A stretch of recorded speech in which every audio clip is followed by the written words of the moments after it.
Hey guys, tonight we're stepping back into a time when survival wasn't about checking the weather app. It was about praying your toes didn't fall off overnight. You're in a medieval village now and the sky is already dimming before dinner. It's winter. Real winter. No modern heating, no fleece blankets from the discount aisle, no insulated boots or hot cocoa waiting for you. Just stone, fire and hope. You probably won't survive this. So before you get comfortable, take a moment to like the video and subscribe, but only if you genuinely enjoy what I do here. I'm not gonna guilt trip you. I'll just be here talking to myself while you shiver in your peasant tunic. By the way, what city are you watching from and what time is it where you are? Let me know in the comments. I'll try not to freeze while I wait. Now, dim the lights, maybe turn on a fan for that soft background hum, and let's ease into tonight's journey together. It's nearly dusk. The sun sinks so early it feels like a prank. You're standing just outside your family's cottage, tugging your hood down tighter, breath curling like smoke in the frigid air. The goats have been herded in, the chickens cluck in confusion at the darkness, and already your nose is going numb. You duck inside quickly, stomping your feet to shake off the frost that's already started to cling to your soles. The door shuts with a thud, and you lean back against it, your last line of defence against the wind. The house smells like smoke, sweat, and boiled turnip stew. It's not charming, but you're used to it.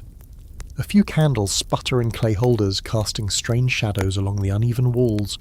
Smoke lingers just under the thatch ceiling, curling like lazy snakes.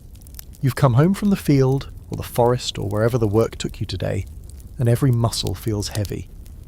But even heavier is the weight of knowing that night is going to be long, cold and loud, with wind and snoring and probably the occasional rat squeak. Your whole family is here. That's normal. You live with everyone. Siblings, parents, maybe a grandparent or two, a cousin who won't leave, and a baby that won't stop crying. There's not really such a thing as personal space. In the medieval world, family isn't just love and lineage, it's insulation. You pack together like spoons in a drawer.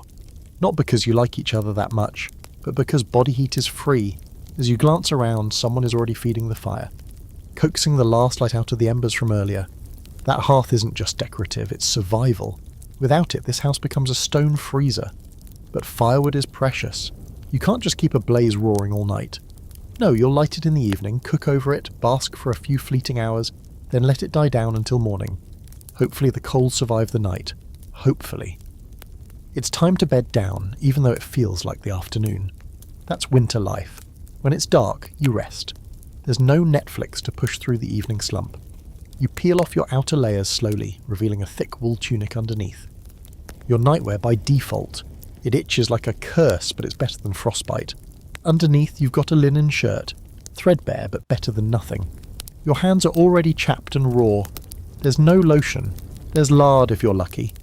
In the corner, the bed, if you can call it that, awaits. A wooden frame creaking and low to the ground. Ropes cross beneath a lumpy sack stuffed with straw. Maybe some feathers if you're rich or lucky, or both. There's a blanket made of scratchy wool woven years ago, patched and mended too many times to count. And yes, you're sharing it. With at least 2 other people, sometimes more. You crawl under it like you're diving into a trench. It's instantly warmer but not comfortable. Someone's feet are ice against your thigh. You groan. They groan back. Another sibling flops down beside you, stealing more than their share of the cover. You sigh. Another normal night. The wind howls outside, slipping through every crack in the timber. It creeps across the floor like a ghost. You wrap your arms around yourself tighter. Somewhere above you hear a drip of condensation hitting the cold clay floor. Or maybe that was something else. It doesn't matter. You're too tired to check. People often think medieval winters meant instant hypothermia, but that's not how it worked. You adapted. You layered. You shared. You shut everything up tight, stuffed cloth around the windows, banked the fire and slept like you were in hibernation. Every movement is energy you can't afford to waste. You curl in tighter, pressing back to back with your cousin, ignoring their snoring and the faint odour of fermented cabbage. The cold is brutal, yes, but manageable. You know where the worst drafts hit. You've lived through this before. You keep your feet wrapped in old rags, wear a cap to bed because heat escapes through your head. Yes, they knew that too, and pray for a short winter. And as your eyelids grow heavy, the fire now a dim orange glow, you hear the night truly settle. No more creaking boards, just breathing, some muffled sleep talking, and that distant wind. Somewhere not far off, a wolf cries into the void. You pull the blanket higher and let sleep take you, inch by inch, knowing full well that this is only night one of many. Fun historical fact, sunset in medieval Europe often hit by 4 p.m. in winter, making nights long, dark and mentally grueling. Quirky fringe fact, some medieval folks believed that sleeping with an onion near your head could draw out illness during cold months. You're welcome. Debate spotlight. Scholars still debate how much the two-sleep system, first asleep, midnight waking, second sleep, was universally practiced versus limited to certain regions or classes. You wake before dawn not because you're ready to, but because the cold has reached your bones. It's a slow, creeping chill that slips through the blanket, past the wool layers, past the straw mattress. Your back is damp where it touched the edge of the bed frame. Someone shifted in the night and left part of the cover tugged off your shoulders. You try to pull it back without waking them, but they grunt, shift again, and the cover slides back down. Fantastic. Your house is barely a house by modern standards. It's a single-room structure, made of rough stone and wood beams, capped by a thatched roof. The walls are thick, uneven and cold to the touch, even colder now that winter's in full swing. There's no insulation as you know it. No fiberglass tucked into cavities, no sealed windows to keep out the chill. Instead you've got straw packed into the floor, some cloth hung around the wall joints, and maybe, if you're lucky, an old sheepskin nailed across the worst drafts. And drafts are everywhere. You hear the wind whistle through a warped slat near the ceiling. The thatch above groans in protest as frost builds up, threatening to break through. You think about the loft. Some houses have them. A little wooden platform near the roof to sleep on where heat rises. But not this place. Here, your ground level. The cold sinks and settles like a cat at your feet. Someone stirs near the hearth. It's always someone's job to wake first. Maybe it's your mother. Maybe it's your older brother. Whoever it is, they're moving slow, bundled in everything they own, trying to coax the coals back to life without using too much wood. You see a flicker of orange light, brief and shy. They blow gently into the embers. You hear a crackle, then the sharp sound of a twig catching fire. Heat, finally. But it takes time. The warmth from the fire barely reaches you unless you're right next to it. The cottage is too big to heat with just one hearth, and too small to move far enough away from the smoke. So you lie there, watching your breath fog the air. You press your fingertips together, numb, stiff, and flex them slowly. If you don't move, you'll ache. If you move too fast, you'll ache differently. You shift and sit up. The straw under you crackles. Dust drifts up in tiny golden motes, catching the weak morning light seeping in through a crack in the shutters.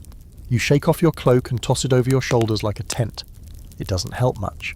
You wish you were still in bed, tangled up with the others, but your spot's already been taken. Everyone plays this game, musical sleeping positions, where the one who gets up first forfeits their warm place forever. Your feet hit the floor, cold, sharp. You don't cry out, but you feel every splinter in the wood. Some houses have raised floors, yours doesn't. Yours is packed earth, topped with straw, some rushes, and a good deal of dirt from boots and spilled stew. The rushes get changed once a season. Maybe. You shuffle toward the hearth and stick your hands out. The fire's modest but growing. Whoever started it tosses you a look. Not quite warm, but better than frostbite. You crouch and extend your palms toward the flames, watching the red creep back into your knuckles. Your nose drips. Your lips are cracked. You touch the tip of your ear. It's so cold you wonder if it's still part of your face. As the rest of the house stirs, you notice how everyone deals with it differently. The old ones barely complain. They've seen worse. They sleep closer to the fire, claim the best corners, the thickest cloaks. The kids cry, whine, press into adults for the warmth like puppies. You've just learned to accept it, because the house is built this way for a reason. Thick stone walls keep out wind better than wood, even if they store cold like a freezer. The thatch roof may leak, but it's surprisingly good at keeping in heat when dry. The single room helps too, less space to heat, more bodies in close quarters. You don't know the word insulation, but you understand the concept through experience. You know to keep the shutters latched tight, to wedge rags and straw in the cracks near the door. You know to keep the fire fed through the day but bank it at night so it lasts. You know that moving too far from the group while you sleep means waking up stiff and miserable. And you know that the floor matters, because if there's one thing medieval families figured out quickly, It's that cold seeps from below. That's why you lay straw or hay on the floor. It's why people with a little more money put down woven mats or layers of animal skins. Richer folks had stone tiles, but even they put thick carpets over them during winter. The floor is the enemy. It steals warmth like a jealous ghost. You hear the rooster, not outside, but inside. Of course, it's too cold for animals out in the pen, so some of them live in here with you.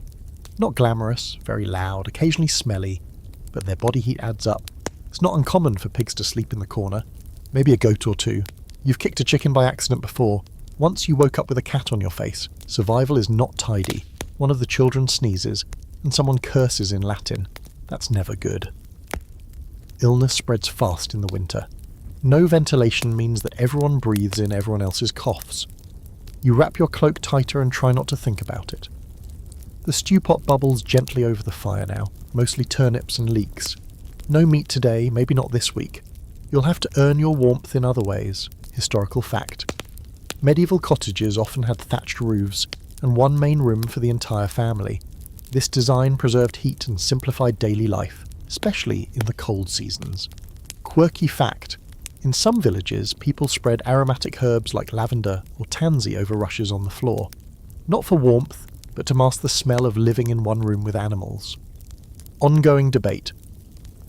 Some historians argue peasant homes were colder than we imagine, while others believe their construction methods and communal habits kept them surprisingly livable. You're not going back to sleep. That ship has sailed, probably sunk, and is now resting at the bottom of a frozen lake. So you start moving, slowly, reluctantly. Your legs creak like old wood, your shoulders pop, and you try not to trip over the goat that somehow wedged itself near the hearth. One of the children grumbles from the bed, half asleep and dreaming of summer probably. You envy them for a second, then push the thought away. You've got a job to do.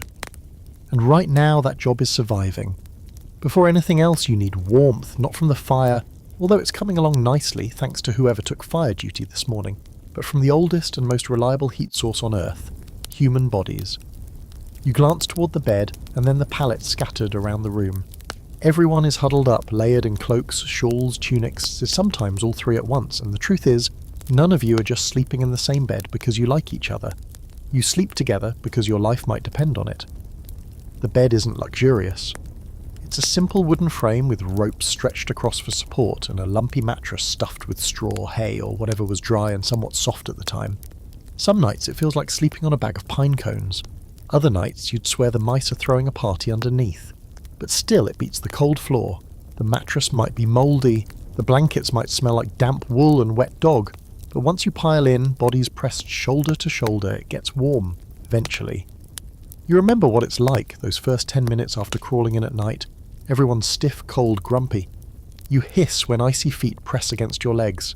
Someone always steals the best corner of the blanket. There's a brief flurry of whispered curses, elbow jabs, negotiations, and then, slowly, it starts to work.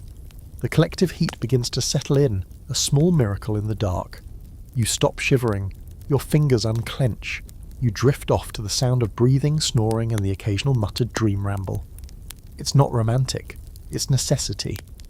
Some families had beds big enough to fit 5 or 6 people at once. Parents, children, sometimes a servant, if you were well off enough to have one. But even in smaller homes, the rule of thumb was simple. The more bodies, the more warmth. And if there wasn't space in the bed, there were floor pallets, blankets or straw mats laid near the fire, often shared by siblings or cousins. It wasn't uncommon for guests to sleep packed in with the family during winter festivals, wrapped in their cloaks and grateful just to not be freezing alone. People learned to layer long before it became a fashion statement. You wore your warmest tunic to bed, along with woolen hose, thick socks, maybe 2 pairs if you could afford it, and a cap. Always a cap. The cold night air didn't care about your hairline. You could lose serious body heat through your head. So you slept bundled like a cabbage, your breath fogging the air beneath your blanket, your nose the only part of your face exposed. And even that was negotiable. But let's be honest, it wasn't always effective. Sometimes the cold won. You'd wake up with fingers too stiff to bend. Your toes would ache like they'd been stomped on. You'd find frost clinging to the inside of the shutters. There were mornings when you had to pour warm water over your boots just to get them flexible enough to wear. The cold wasn't just outside, it was inside, creeping in through the floor, the walls, even the bedding itself. Still, People adapted. They found small ways to game the system. Before bed, you might place a warmed brick or a heated stone wrapped in cloth beneath the covers, a proto-hot water bottle. Not everyone had access to such luxuries, but if you did, it made a real difference. Even a hot iron skillet left by the fire could be transferred to the bed for a few minutes of comfort. You couldn't waste a single calorie of heat. Of course, all this closeness had its downsides. There was always that one person who snored like a war drum. Someone else would mutter in their sleep. Kids wet the bed. Dogs farted. Goats occasionally did something worse. And if anyone had lice, well, now everyone had lice, but again, warmth. You could either sleep alone, shiver, and possibly die, or spoon your grandmother and take your chances. There's an unspoken rule about night time in medieval homes. The fire must never go completely out. Embers can be revived. Flames? Not so much. If the hearth goes cold, someone has to go out and borrow fire from a neighbour. That means stepping into the freezing dark in the middle of the night, carrying a pot of embers across icy paths while wrapped in nothing but a cloak and a grim sense of duty. Better to keep the coals alive. So even during sleep, there's a system. Someone wakes in the night, perhaps from the cold or a bad drum or a particularly loud chicken, and checks the fire. If the embers are low, they poke and prod, maybe toss in a small log. Then they go back to bed, trying to wedge themselves into a warm spot that's no longer theirs. Arguments sometimes ensue. You shift near the fire now, holding out your hands again. The warmth is stronger. You take a deep breath, watching it fog the air. Around you the others are stirring. The bed shuffles, someone groans. The day is starting, whether you like it or not. And outside the wind is still screaming. Historical fact, shared sleeping arrangements were common not just in peasant homes, but even in some inns and lodging houses. Strangers might sleep two to a bed just to stay warm. Quirky fringe fact. In some parts of Europe, it was believed that sleeping with your feet to the east would bring health and prevent nightmares. Yes, even in winter. Debate spotlight. There's still scholarly disagreement over how widespread bed sharing was among adults in medieval households. Some argue it was more common in poorer families, while others believe it cut across all classes. There's something oddly ceremonial about the medieval bed. Not that you'd call it that. You're too busy surviving to get poetic about furniture. But still, if you step back and squint a little, the bed feels like a kind of sacred space, a shared battleground, a haven, a war zone, sometimes all three before sunrise. And when you really think about it, the way your family uses the bed is very different from how you imagined bedtime might look in some grand castle or noble hall. Because in your world, beds are enormous wooden beasts, heavy and creaking, carved if you're lucky, slapped together with raw planks if you're not. Most peasant beds don't look like much. Plain frames with thick rope lattices beneath, sagging under the weight of overuse.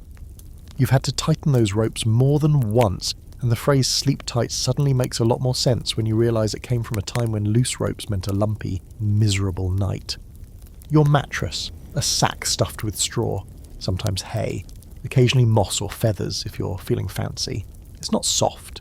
In fact, you usually fall asleep with your hips or spine pressed into a hard point of something sharp and unidentifiable. It's like sleeping on a scratchy pile of well-organised yard clippings. You try not to think too hard about what's nesting in there with you. Denial is its own kind of comfort. Now, if you're really lucky, or living in the home of a wealthier family, you might have a curtained bed. Oh yes, curtains. Not for privacy, forget that, there's no privacy here. But for warmth, heavy wool or linen curtains, drawn around the bed at night, help trap body heat like a tiny human-powered sauna. The inside of that curtain cocoon is warmer by at least a few degrees. You feel the difference immediately. The air is still, close-scented like wet wool and sleep. You'll take it.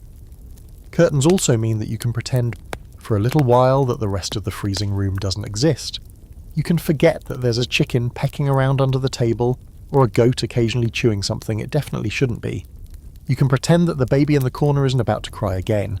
The curtain makes your part of the world a little less cruel, a little less cold, and in richer households, oh, the beds are something else entirely. Raised high off the floor, partly to avoid drafts, partly just to show off, they're layered with feather mattresses, embroidered coverlets, and maybe even a fur or two. The wood is carved, polished, and strong enough to support not just one or two sleepers, but sometimes entire families, including servants and even the occasional dog. Some beds are so tall you need steps to get into them, literal stairs to reach your dreams. You're still sleeping in a sack of straw, but hey, nice to know what you're missing. But even in those grand houses, the logic is the same. Sleep together, stay warm. Family beds, servant beds, guest beds. Everyone's packed in like pastries in an oven. In fact, travellers staying at inns often had to share beds with total strangers. And not just in times of emergency. If there was a free half of a bed, it was yours for the night, no questions asked. Comfort was secondary. Warmth was everything. Back in your own house, you start the daily routine of fluffing, or more accurately, beating the mattress. You lift one corner, shake out the straw, and smooth it back into something vaguely bed-shaped. Someone else helps tighten the ropes, pulling them taut with a rhythmic practice movement. It's a quiet job. No one talks much. You all slept in the same spot last night, so there's not much new to say. You lay the blanket back across the bed. It's thick wool, scratchy as always, but strong.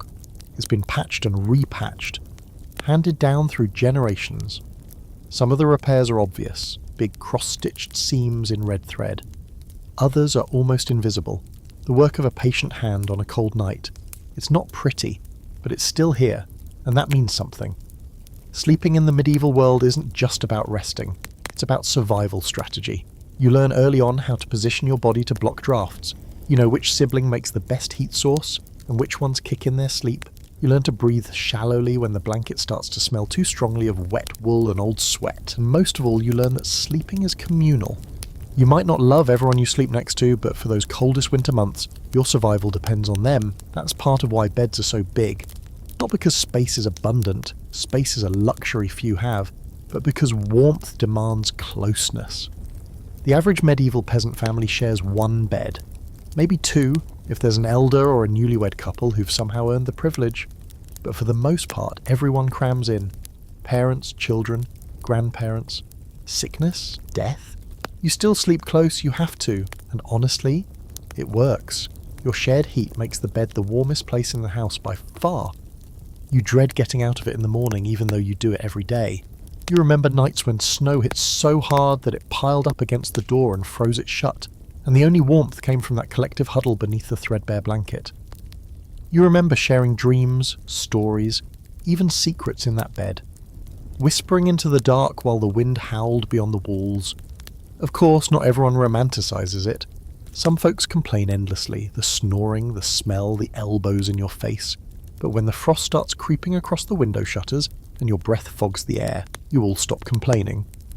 You just pull the blanket tighter, tuck your feet beneath someone else's legs, and press your forehead into the wool until sleep takes you.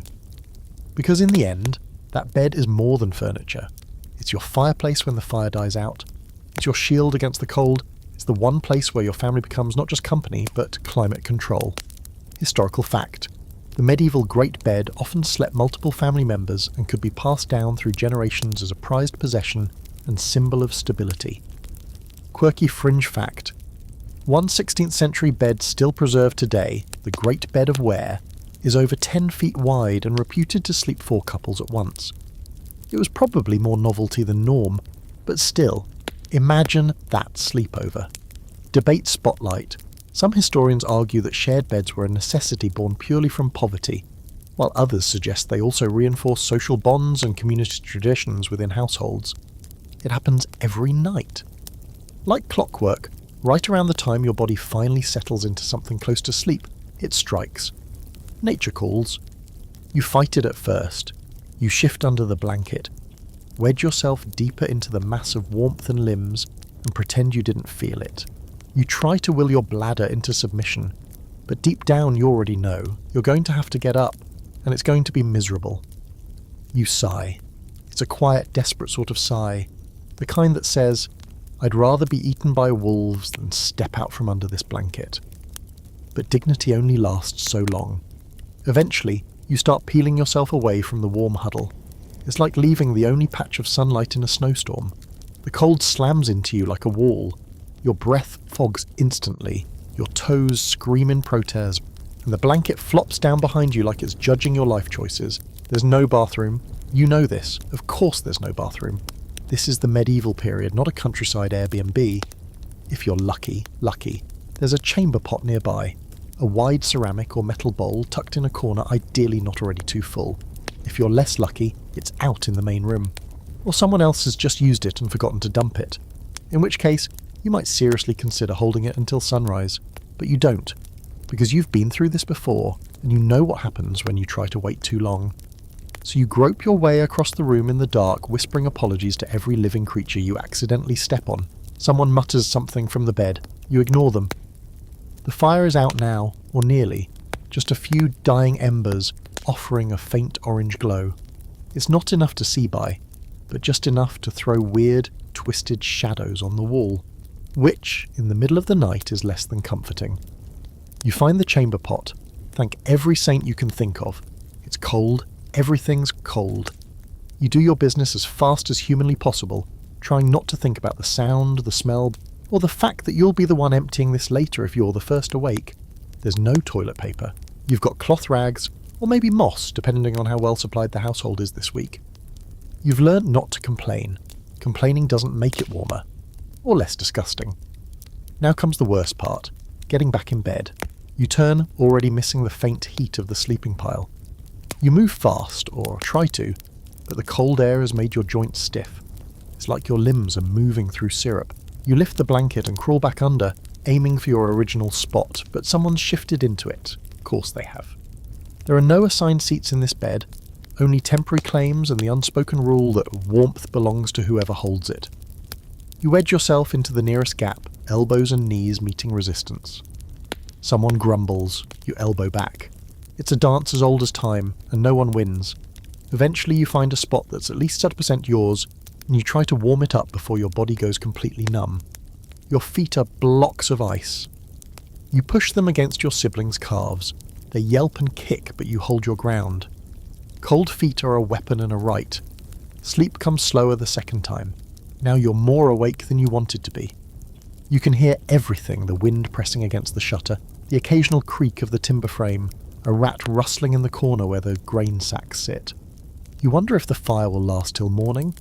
You hope no one else has to get up, because if they do, you know they'll let in down another blast of freezing air, and your newly warmed spot will evaporate like a dream. And yes, sometimes, if the chamber pot isn't an option, or if you're out in the barn or on the road or staying in someone's overcrowded house, you have to go outside, in the dead of night, into the snow or rain or worse. You pull on your boots, wrap your cloak tight, grab a torch if there is one, there usually isn't, and brace yourself. There's a pit toilet somewhere out back, a hole in the ground with a wooden plank and a door that doesn't quite close. You don't even sit, you just hover, pray and try not to scream, but tonight at least you're that. You're back in bed now, slowly thawing again. Someone beside you has started snoring loud and confident. Another person is talking in their sleep, something about bread. You don't want to know. You pull the blanket up over your ears and try to disappear. It's easy to romanticize medieval life from the distance of centuries. Candles flickering, families gathered close, the cozy glow of firelight on ancient stone. But the reality is that everything was harder. Even something as basic as getting through the night without freezing or embarrassing yourself took effort, planning, and a tolerance for discomfort that most modern people can't imagine. Still you adapt. You find the warm spots. You learn not to flinch when you hear rats. You build muscle memory for the chamber pot shuffle. You even develop a kind of sixth sense for when someone's about to steal the blanket and you grab your edge just in time, and somehow you get through the night. Historical fact: chamber pots were used well into the 19th century, often stored under the bed or in a corner of the room, and emptied each morning into a communal waste pit or river.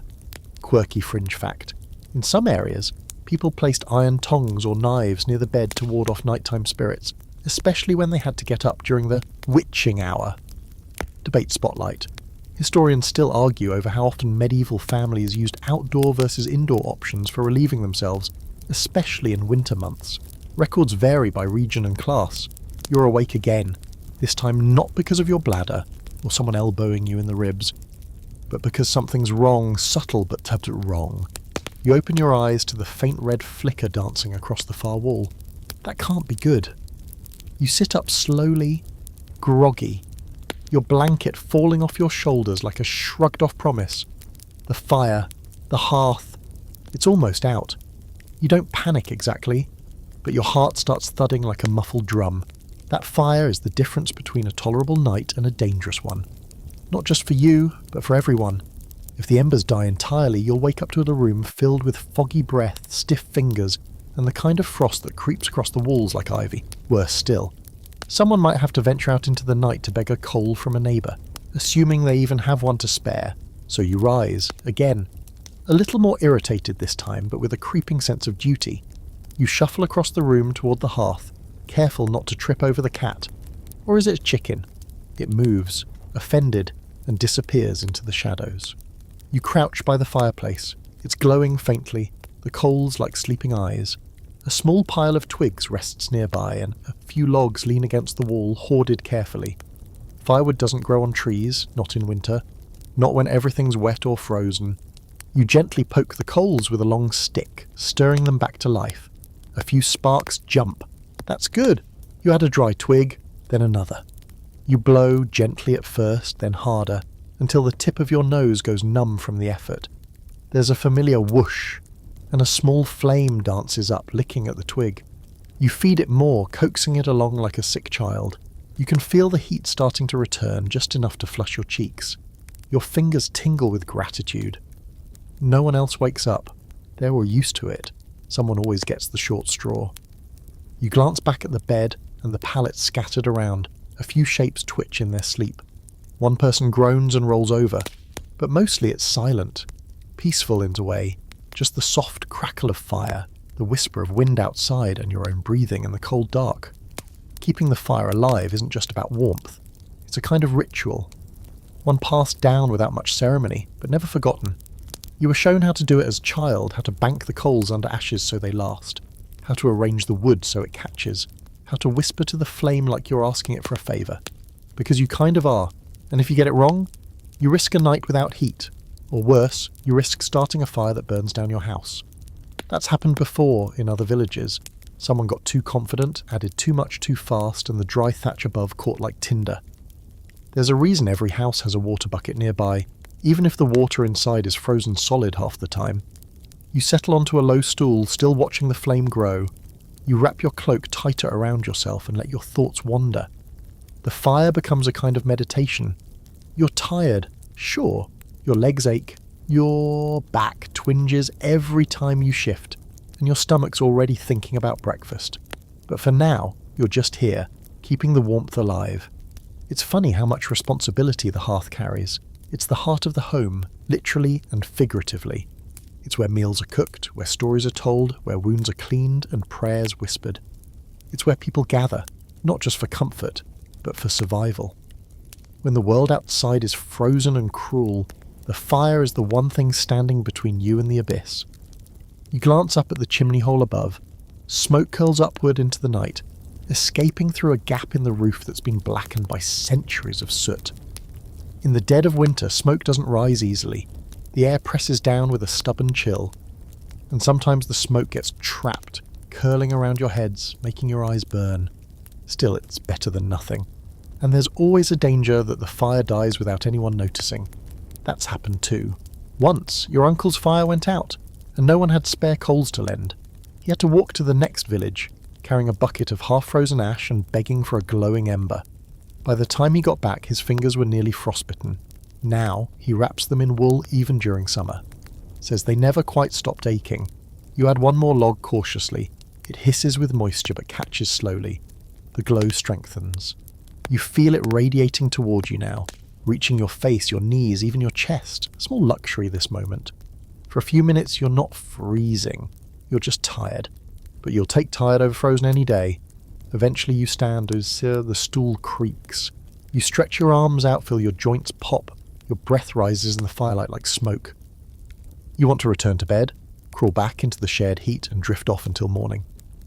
But first, you bank the fire carefully. Pile a little ash over the coals, protect them so they'll still be warm at dawn. That's the trick.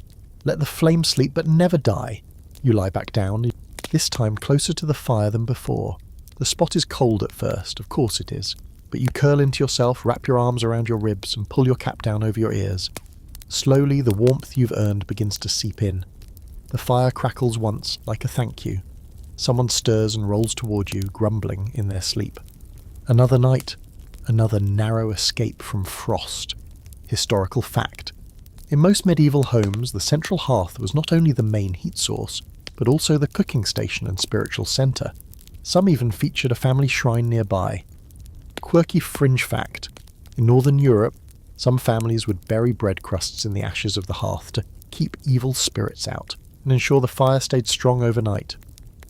Debate spotlight. Scholars disagree on how frequently fires were maintained through the night. Some argue many let them go cold to avoid smoke inhalation, while others insist fire tending was an essential nightly ritual. The sun still hasn't risen, but morning is sneaking in through the cracks, quiet and grey, like a thief who doesn't want to be noticed. You can feel it in the subtle shift of the air, the faint, distant caw of a crow waking before everyone else. You blink against the gloom, stretched out on your back, still tucked under a mound of scratchy wool. Your feet are warmer now, your hands no longer feel like wood, and your nose is, well, still cold but less aggressively so.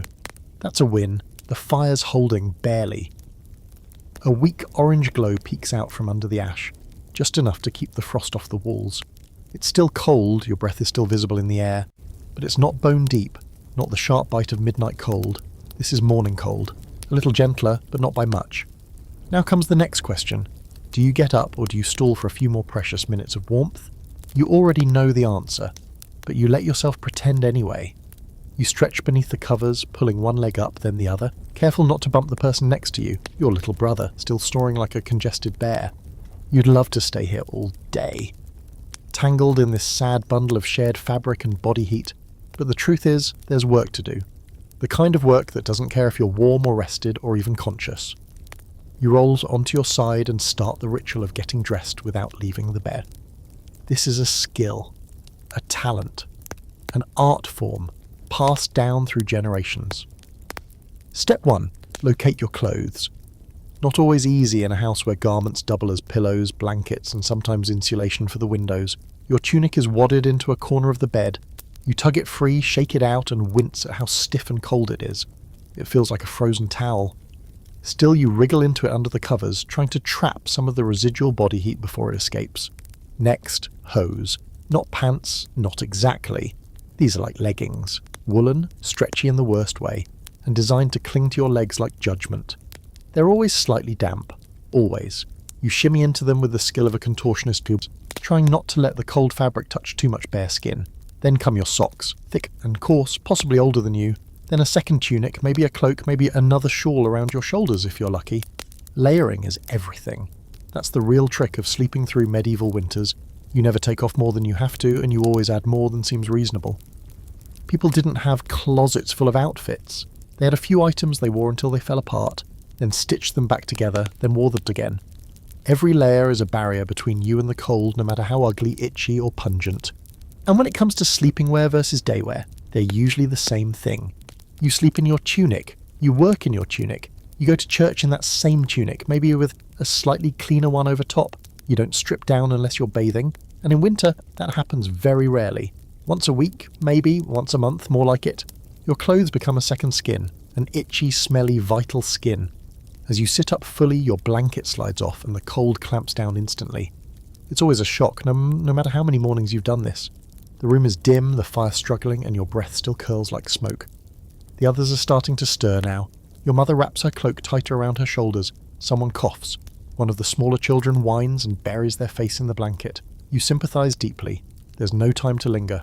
The morning chores won't wait just because your fingers are numb. You pull on your boots, hard leather, cracked at the toes, stiff from the cold. They've been warming near the hearth all night, but somehow still manage to feel like ice when you slip them on. You wiggle your toes, trying to wake them up, then stand slowly. Every joint complains. You're 20-something, but feel like you're 80. The wind outside groans against the shutters. You can hear it trying to get in. You glance at the window, a hole covered with oiled parchment, not glass. It lets in a little light, but no warmth. Sometimes during the worst storms, you stuff it with cloth or hay. Anything to slow the draft. But right now, it's just glowing faintly with morning gloom. You grab a woolen cap and pull it over your head, tucking your ears in. Head covering is non-negotiable. Without it, you'd lose heat faster than you can replace it. People in the Middle Ages didn't have thermal underwear or fleece neck warmers. They had layers, wool, linen, sometimes fur if you were lucky. And always a cap, even in bed, especially in bed. You glance around the room as others start to rise. Everyone's moving slowly, groaning, stretching, complaining in whispers. Your father rubs his hands together and mutters about firewood. Your sister wraps a scarf around her waist like a belt. The old dog by the hearth lifts its head, yawns with a dramatic sigh, and curls back up like it's got seniority over everyone. Honestly, it probably does. The stew pot is still sitting over the embers, now thick and congealed. Someone adds a little water and stirs it back into something edible. Breakfast will be hot, if not exactly exciting. Root vegetables, some barley if there's any left, and maybe, just maybe, a bit of salted meat. But the important thing is that it's warm. Warm food is as good as gold in the winter. You squat by the fire and hold your hands out again. You already miss the bed, even if it smelled like feet and regret. At least it was warm. But now, you're dressed, you're layered. You're ready to face the day, sort of. Historical fact. Wool was the most commonly used winter fabric in medieval Europe. Prized for its warmth and availability, peasants and nobles alike layered it heavily during colder months. Quirky fringe fact. Some people wore a nightcap, not just for warmth, but to prevent evil spirits from entering their ears while they slept. The logic? Cold air will open doors for mischief. Debate spotlight. Scholars still discuss how much layering was possible for the poor. Some argue peasants had only 1 or 2 garments total, while others believe layering was common using patchwork and recycled cloth. You wouldn't call what you slept on a bed exactly, not in the plush, pillow-top, bounce-tested sense of the word. It's more like a sagging suggestion of comfort. A lumpy sack stuffed with straw, tucked into a wooden frame that creaks every time someone breathes too heavily near it. And yet, for all its flaws, it's still one of the warmest spots in the house. You rise from it reluctantly, casting one last glance at the rumpled wool blankets as if they might plead with you to come back. But they don't. They just sit there, heavy and damp around the edges, waiting for the next person to claim the small sanctuary they offer. You step onto the straw-covered floor. The rushes crackle underfoot, and the occasional dry clump sticks to your socks. It smells faintly of mildew, and, if you're honest, a hint of mouse urine. A reminder that the mattress isn't the only thing stuffed with straw around here. The floor itself, layered with rushes, herbs, and whatever else you've got, is meant to soak up spills, soften your steps, and slightly muffle the cold that seeps up from the ground. Slightly. You still feel it in your knees. Somewhere behind you, someone sneezes themselves awake. It's loud, wet, and immediately followed by a cough that sounds like it's been echoing through their lungs all winter. Lovely. You move toward the mattress, thinking about whether it's your turn to shake it out and restuff it. Probably. It always is. The straw inside shifts constantly, flattening under the weight of too many bodies, turning from something vaguely squirky into a compacted mat that's about as soft as a stack of old parchment. You pull the mattress up from the wooden slats underneath. The ropes crisscrossing the bed frame have gone slack again. No surprise. You grab the nearest peg and twist, tightening the ropes to bring back a little tension.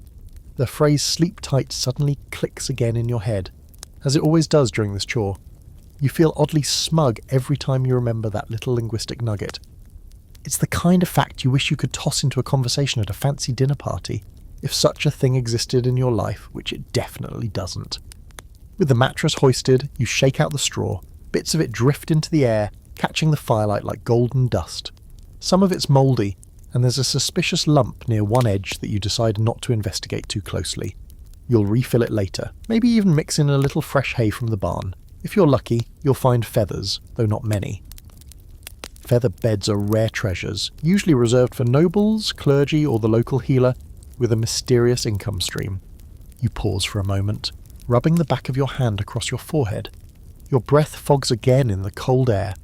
Around you, other family members are going through the same morning rituals, folding blankets, rolling up cloaks, arguing about whose turn it is to check on the animals. Someone's muttering about lice again. That's another charming feature of your sleeping arrangement. No matter how warm your bed is, it's never just you in there. You share it with a rotating cast of insects, some large enough to deserve names. The straw mattress is a double-edged sword. On one hand, it provides some cushioning between your body and the cold, hard wood beneath. On the other, it's a breeding ground for pests and mould.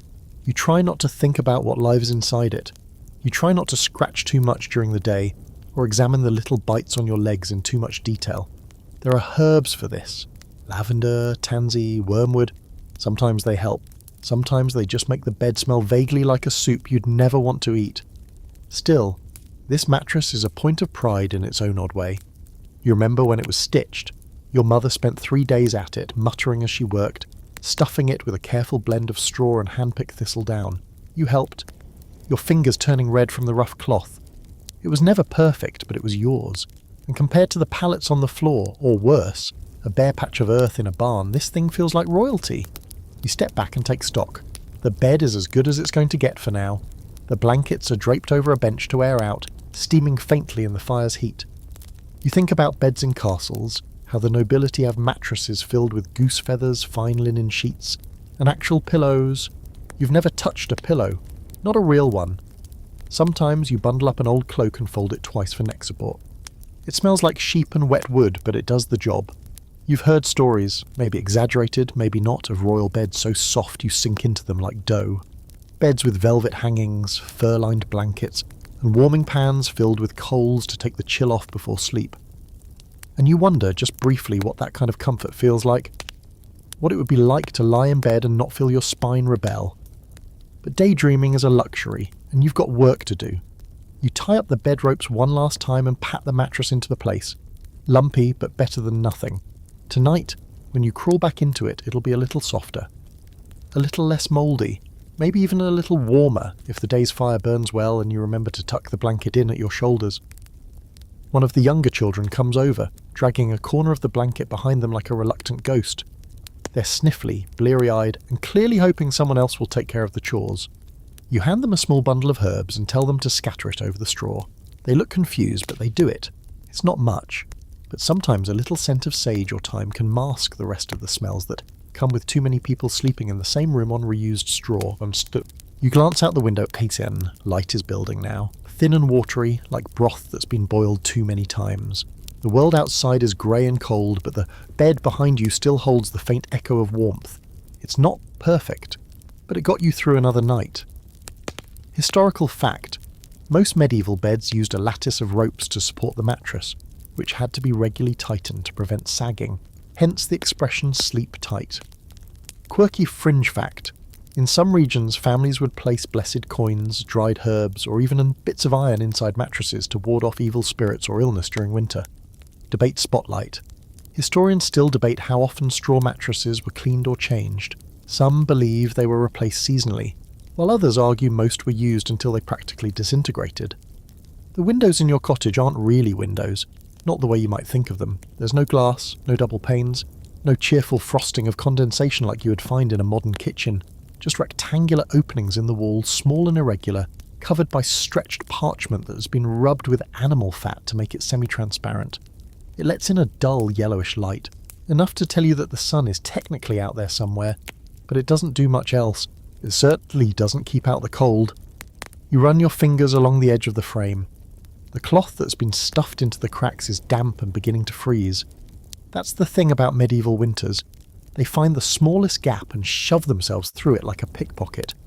The draft coming through the window feels alive, threading around your fingers and up your sleeves like it's searching for skin to torment.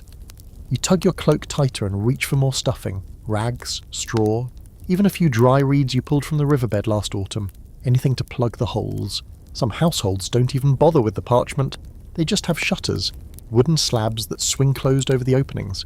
In those cases, winter means choosing between daylight and warmth. Either you open the shutter and let in the morning light along with a generous blast of icy air, or you keep it sealed and stumble around half blind. Your family tries to balance both. One shutter open, one mostly closed. Let in just enough light to find your boots, but not so much that the whole house becomes an icebox. You grab the edge of the shutter now, hesitating. You know what's waiting outside. You've seen it every morning for weeks. Frost so thick it looks like sugar. The faintest crust of snow clinging to the eaves, and the brittle silence of a world frozen stiff. Still, curiosity wins. You open the shutter a few inches and peek out. The wind nips at your face like a rude neighbour. Your breath fogs instantly. It's exactly as you expected. The ground is covered in a patchy quilt of snow and frozen mud, the kind that crunches underfoot and never quite melts until spring. The sky is dull grey, the colour of wet wool, and the air has that biting stillness that tells you it's not going to warm up anytime soon. You spot smoke rising from the chimneys of nearby homes, thin trails like they're being rationed. Everyone's doing the same thing you are, trying to stay warm without using up the last of the firewood. You close the shutter quickly and wedge it shut with a chunk of wood. No lock, just pressure and habit. That's enough to keep out the wind most nights, but not all. Sometimes in the middle of a storm you can feel the cold pushing in through every surface. That's when the windows get an extra layer, maybe a hanging cloth. Maybe a sheep's pelt if you can spare it. Your family once tried to use clay to seal up a particularly nasty gap near the sill. It held for 3 days before it cracked and fell off in chunks. Nice idea. Poor execution. Still, you adapt. People always adapt. Some villagers hang woven mats over the windows, thick with wool and bits of old fabric. Others use spare cloaks. You even heard once of a family that melted animal fat and smeared it along the windowsill to block drafts. It worked, apparently, until the dog decided to lick it all off. You glance over at your younger sister, who's sitting by the wall with her hands tucked into her sleeves, rocking slightly for warmth. The wind coming through the parchment window nearby keeps catching her hair, making it flutter like cobweb. She doesn't complain. No one really complains anymore. You just get used to it. When you grow up in this cold, you stop expecting comfort. Instead, you learn how to manage discomfort. You learn where the cold comes in, how to chase it out, how to sit just right so the wind misses your neck. And you learn to improvise. Take the window coverings, for instance. In richer homes, monasteries, noble estates, maybe a fancy urban merchant's place, you might see actual glass. Not the clear, clean panes you're used to, but thick, wavy bits of leaded glass that distort everything like you're looking through a puddle. They're beautiful and absurdly expensive. And most importantly, they keep out the wind. You've seen one once, maybe twice, during a delivery trip to a nearby manor. The light that came through it was golden. You wanted to just stand in it for a while like a lizard on a rock. But here, you've got parchment, maybe oiled cloth. Some days you just hang up your extra shirt and hope for the best. You can't see out clearly, but who needs a view when your eyelashes are freezing together? What matters is keeping that wind out, no matter how many rags it takes. Your mother once told you about a night, years ago, when a storm came in so fast that snow started blowing into the house through the window gaps. It was late, everyone was already in bed, and suddenly there were flakes on the floor, melting slowly into puddles. They had to plug every window with whatever they could find, baskets, boots, even the stew pot. That was the same night the thatch started leaking. No one slept much. Everyone was damp. But they made it to morning. You think about that story now as you pat the edge of the window, feeling the cold radiate from it like it's something alive. There's no more snow today, just cold airs and low skies. You've done what you can. The draft's a little slower now, the rag's holding, at least for now. You'll check it again before bed. You always do, and it's not just windows that need tending. Every gap in this house is a potential enemy during winter. You've stuffed straw into the spaces between floorboards, sealed the doorframe with bundles of dry herbs, even used old shoes to block the holes near the baseboards. It looks ridiculous, but function always wins over style in this world. Let the cold laugh, it still can't get in. Well, mostly. Historical fact, glass windows were extremely rare in medieval peasant homes. Oiled parchment or cloth was the norm, while glass was a luxury reserved for the wealthy and religious institutions. Quirky fringe fact, some households use slabs of translucent animal horn as makeshift window panes, horn shaved thin enough to let in light while keeping out wind and rain. Debate spotlight? Scholars continue to explore how much effort lower-class medieval families invested in insulating their homes. Some argue most relied on body heat alone, while others highlight creative insulation techniques using available materials. By now, the cottage is fully awake, though it never quite feels alive in the way you'd hope. Everyone is moving slowly, stiffly, like half-thawed statues going through the motions of daily life. The fire's been stoked again, breathing life back into the heart of the room, and the steam from the stew pot has returned, filling the air with the earthy scent of onions and turnips. It's not delicious exactly, but it's warm, and that alone makes it good. You sit near the hearth, letting the heat hit your face while your hands hover over the flames, fingers splayed like flowers trying to bloom. You've regained some feeling in your toes, your nose has stopped dripping, and you're no longer shivering in a way that makes your teeth knock together. Progress. Everyone else is crowding near the fire now too. There's no social hierarchy here, just survival geometry. Whoever is closest gets the best of it. And no one's giving up an inch without a fight. The younger children press close, cramming their fingers against the hot bricks at the edge of the hearth. You warn them not to get too close. They ignore you, of course. A burnt finger is better than frostbitten toes, and everyone knows that scars make good stories later. But even as the fire offers its comfort, someone still has to keep watch. Not just over the flames, but over everything, the doors, the windows, the livestock in the pen out back. The cold may be cruel, but the real danger isn't always frost. It's the things that come creeping in under the cover of night. Wolves, stray dogs, desperate thieves, maybe even something worse if you believe the village superstitions. And while you wouldn't say you're scared exactly, there is a reason someone always stays half awake. It's usually unspoken. No one assigns the job, you just do it. Maybe it's your turn tonight. Maybe it was your mother last night, or your older brother the night before. But at least one person always sleeps lighter than the rest, ears twitching at every bump, eyes cracking open at the sound of a hinge groaning or a chicken squawking outside. You never fully drop into deep sleep, not during the long winters. You can't afford to. There's always something that could go wrong while the rest of the world is buried in dreams. You've heard stories, everyone has, about the family whose cottage collapsed under snow while they slept, trapping them beneath a wall of cold. About the farm that burned to the ground because no one noticed the firewood pile had rolled too close to the embers. About the child who wandered outside in the night and wasn't found until morning, frozen like a statue. That one still haunts you. It's why you double-check the latch on the door before bed, every single night. So yes, someone keeps watch, even if no one talks about it. You might not be armed with much. A blunt stick, a carving knife, maybe just your voice loud enough to shout for help if the shadows start moving, but you sit or you lie with one eye open and you listen. You listen to the wind howling across the fields like it's searching for a way in. You listen to the groan of the timber frame above you, expanding and shrinking in the cold like it's breathing. You listen to the sighs of your family as they sleep, shifting and muttering, a lullaby of survival. And somewhere in that quiet, you begin to feel what it truly means to protect warmth. Not just heat, but the fragile, flickering warmth of life itself. It's a strange feeling watching over the sleeping room while the fire sputters and pops. You feel powerful somehow, important, like a sentinel on a mountaintop, even if you're really just a teenager wrapped in 4 layers of patched wool with a boot on one foot and a wet sock on the other. You feel the weight of the night pressing in, testing the seams of your shelter, but you hold steady. You sit by the fire. You keep it alive. You wonder if people in castles do the same thing. Do lords and ladies lie awake listening for wolves? Probably not. They've got guards, walls, dogs trained to bark before anything gets too close. But even in those big stone keeps, someone's awake. A servant, a guard, a nursemaid sitting by a cradle. Everyone has someone watching over the night. You just happen to be that someone right now. Eventually your eyes grow heavy. You shift your weight, let your back rest against the stone wall near the hearth. It's still warm from the fire, and the sensation is so pleasant it almost feels illegal. You close your eyes, just for a second, maybe 2, but even then, your ears stay tuned to the sounds of the house, the hiss of fire, the wind outside, the occasional cough from your grandfather still wrapped in a cloak by the far wall. Your dreams, when they come, are strange.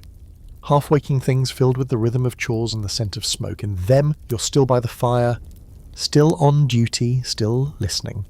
And maybe that's the point. Even when you sleep, part of you never quite does. It's the part that knows how cold it really is, how thin the walls are, how fast everything could fall apart if you aren't careful. So when you jolt awake again, 5 minutes later, or maybe 50, you're not surprised. The fire has dimmed again, just a few glowing coals left. You sigh, pull your cloak tighter, and shuffle back toward the firewood pile. It's going to be a long night. Historical fact. In many medieval households, someone was always tasked, formally or informally, with tending the hearth through the night, as letting the fire die could mean an entire morning lost to reigniting it. Quirky fringe fact. Some believe that if you let the fire go out at night, evil spirits or mischievous fae could enter through the hearth and bring misfortune to the household. Debate spotlight. There's ongoing scholarly discussion over how alert medieval people remained during the night, particularly in the peasant homes. Some argue for lighter, interrupted sleep driven by environmental factors, while others believe people often slept more deeply out of exhaustion. You don't notice the pig at first, which is impressive, considering it's the size of a barrel and currently snoring louder than most of your relatives. It's not until you stumble in the dark, half awake and trying to add more wood to the fire, that your foot meets something warm, solid and squishy, and you hear the indignant grunt of a sleeping animal that has just been kicked in the rear. You freeze, so does the pig. Then, like two half-conscious beings negotiating the awkward rules of shared space, you silently agree to pretend it never happened. Yes, there's a pig in the house.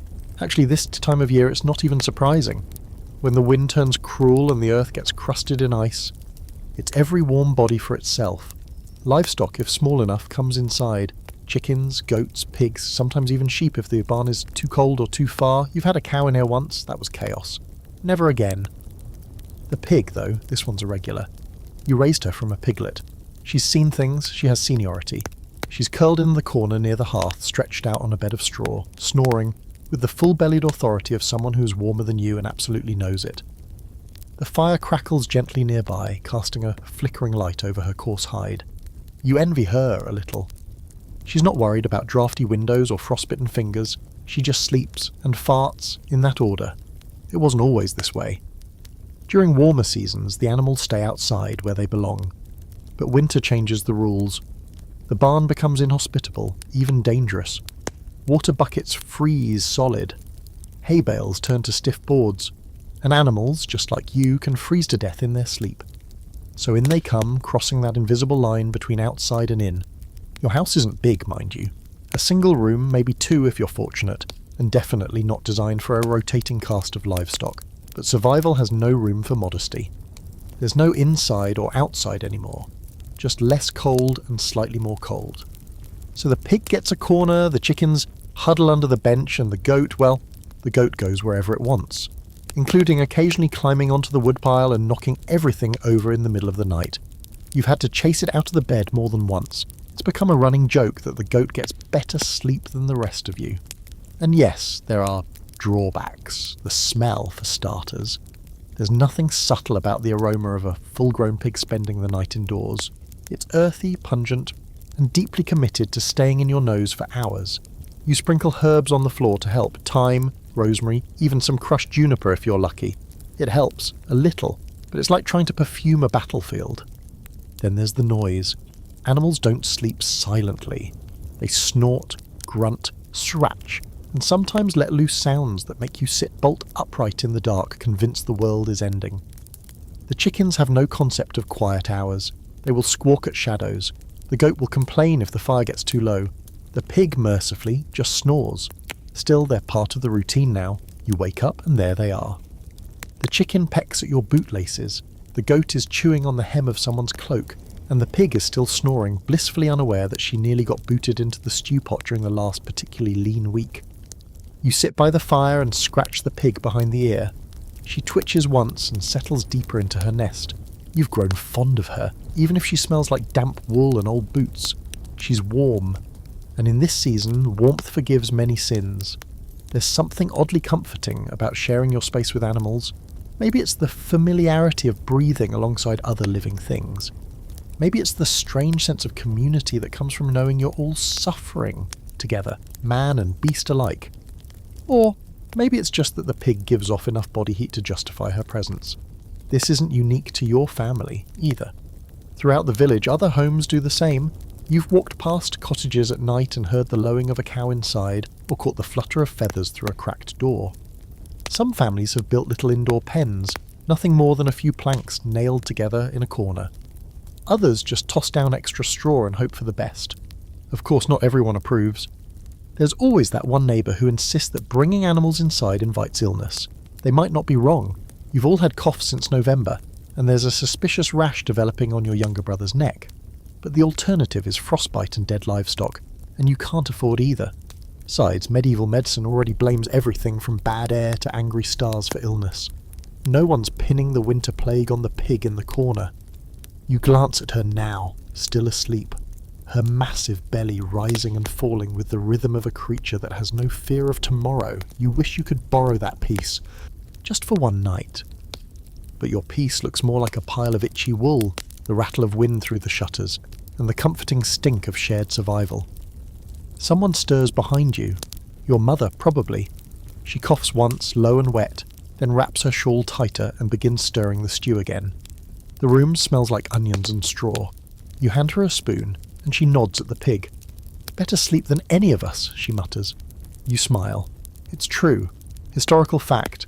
In medieval peasant households, it was common during the winter for animals, especially pigs, chickens and goats, to sleep indoors for warmth and protection from predators. Quirky fringe fact. Some medieval families believed pigs could detect evil spirits or illness in a home, and would observe their behaviour closely for signs of impending misfortune. Debate spotlight. Historians debate how widespread indoor animal keeping truly was. Some argue it was universal among the poor, while others suggest it varied depending on local architecture, weather and social norms. There's a reason you're scratching your neck like a dog trying to solve a math problem. You know it. Everyone knows it. No one wants to talk about it, but here you are, dragging your nails down the same spot for the 5th time this hour. Welcome to medieval sleeping conditions, where surviving the cold means inviting 1,000 little freeloaders to the warmth party. Fleas, lice, bedbugs, mites, and probably a few species yet to be catalogued by science. They are here, they've been here, they're not leaving. At some point you stopped asking how they got into the mattress and started accepting that you and they are roommates now. No, not even roommates. House guests who moved in, stole your clothes, and now demand rent in the form of blood and dignity. You scratch again, this time at your forearm. You wince. That one drew a little blood. You glance around and notice your brother is doing the same. Your sister's twisting her braid into a knot, clearly inspecting it for movement. The goat scratches its ear against the bench leg, and you all sort of nod, silently united in your collective suffering. There are moments when the cold seems almost preferable to this slow, relentless itch. When you imagine flinging off the blankets, marching outside into the snow, and letting nature freeze every last insect into a tiny frozen statue. But you don't, because they'd be back before morning. Your mattress, for all its lumpy, straw-filled usefulness, is a 5-star resort for bugs. It's warm, dark, full of crevices, and constantly stocked with fresh human skin. Every fibre in it is like a hallway, a hiding spot, a tunnel into your misery. The straw shifts every time someone moves, dislodging new tenants who climb up your shirt like it's check-in time. And the blankets don't even start. Heavy wool is great for holding in body heat, also fantastic at holding in entire colonies of itching nightmares. There's a remedy for it. Well, several, depending on who you ask. Your grandmother swears by dried lavender. A handful stuffed into a linen pouch, tucked under your pillow, will drive out the wicked things. Your neighbour uses vinegar, dabbing it on her wrists and ankles like a very assertive perfume. Your cousin tried garlic once. That was a whole situation. You've resorted to the classic, tumuk. Once a week, someone drags the bedding outside, beats it within an inch of its life, then holds it over the fire smoke until the lice decide it's not worth it. It smells like burnt hair and desperation. But sometimes it works. You do the same to your tunic, assuming you get a chance to change it. Fresh clothes? Not likely. You've got 1 to maybe 2 outfits, and they both have names at this point. Still, it's hard to stay on top of it. The bugs come back, they always do. They hide in the seams, in the straw under the floorboards. You once found lice on the rim of your wooden bowl. That was a dark day. You ate anyway, you were hungry, so you've adapted. You learn to live with the itch. You scratch with style. You develop small ticks, a knuckle rub, a collarbone drag, the secret wrist twist that relieves just enough of the pressure. You know not to scratch too hard. You've seen people with welts, scabs, infections. A little discomfort is tolerable. A little. And then there's the psychological part, the late-night phantom itches. You'll be lying in bed, mostly warm, mostly content, and then a tickle on your thigh. You swat it, nothing. Another one behind your ear, still nothing. Suddenly you're convinced you're being swarmed. You throw off the blanket, pat yourself down like you're on fire, only to realise it's just the brush of the blanket thread or a rogue hair. You go to sleep anyway, because what else can you do? Your mother says it wasn't always like this. When she was younger, the mattress was newer. The house drier and the winters felt gentler somehow. But you suspect she's just remembering it softer, like we all do. Truth is, the bugs were probably there too, smaller maybe, but just as determined. And the worst part? You can never win. You clean, you burn herbs, you smoke the bedding, and still they return. You've heard rumours of people shaving their heads just to be done with it. Of entire villages soaking their clothes in urine, vinegar, or a boiled mixture of herbs and animal fat. None of it sounds pleasant. All of it sounds necessary. You take a moment now to lift your tunic and inspect the waistband. Red welts. Classic. You groan softly and look over at your sister. She's picked a spot behind her ear raw and it's scabbing already. You make a mental note to boil some sage later. Maybe even warm a little lard to make a paste. Not because it'll work necessarily, but because it feels like you're doing something. And sometimes in winter, something is all you've got. The chicken walks across your foot, you jump slightly, then realise you're barefoot. The chicken might have lice too. Great. You sigh and pour a little water from the clay jug into a bowl. It's cold, of course. So cold your fingers go numb the second they touch it, but you splash it onto your face anyway. Maybe that'll help with the crawling feeling under your skin, maybe not. Still, it's better than doing nothing. Your father is by the fire, rubbing his neck. He's spotted a flea in his beard. He curses in Old Church Latin. No one blames him. Eventually the room will warm up enough for another round of delousing attempts. You'll all stand by the fire holding your clothes open like strange scarecrows, hoping the smoke drives away a few more of the enemy. The pig, of course, is completely unfazed. Probably covered in bugs too, but she seems to thrive on it. You glance at her and shake your head. "You lucky thing," you mutter. She grunts in reply. Historical fact. Lice, fleas, and bed bugs were an unavoidable part of medieval life, even among the upper classes. Infestations were common and difficult to eliminate entirely. Quirky fringe fact. Some people in medieval Europe believed that carrying a small bag of crushed emeralds or sapphire could repel lice. Assuming you could afford crushed gemstones, of course. Debate spotlight. Scholars continue to debate the frequency and effectiveness of medieval hygiene practices. While some claim people were far dirtier than we imagine, others argue that regular bathing, smoking and herbal treatments were more common than often portrayed. You're crouched by the hearth again. Fingers stiff, cheeks flushed from the cold, the morning chores are done, barely, and the light outside has dimmed to that flat, colourless grey that means one thing. The sun's still up, technically, but it's already losing interest in the day. Night will be back soon, and with it, that creeping dread you never quite shake off, because you know what's coming. The long hours, the aching cold, the hunger that never really goes away, and that lovely little game you play every single night. How to trick your body into feeling warm when it absolutely isn't. You reach for one of the clay bricks near the fire.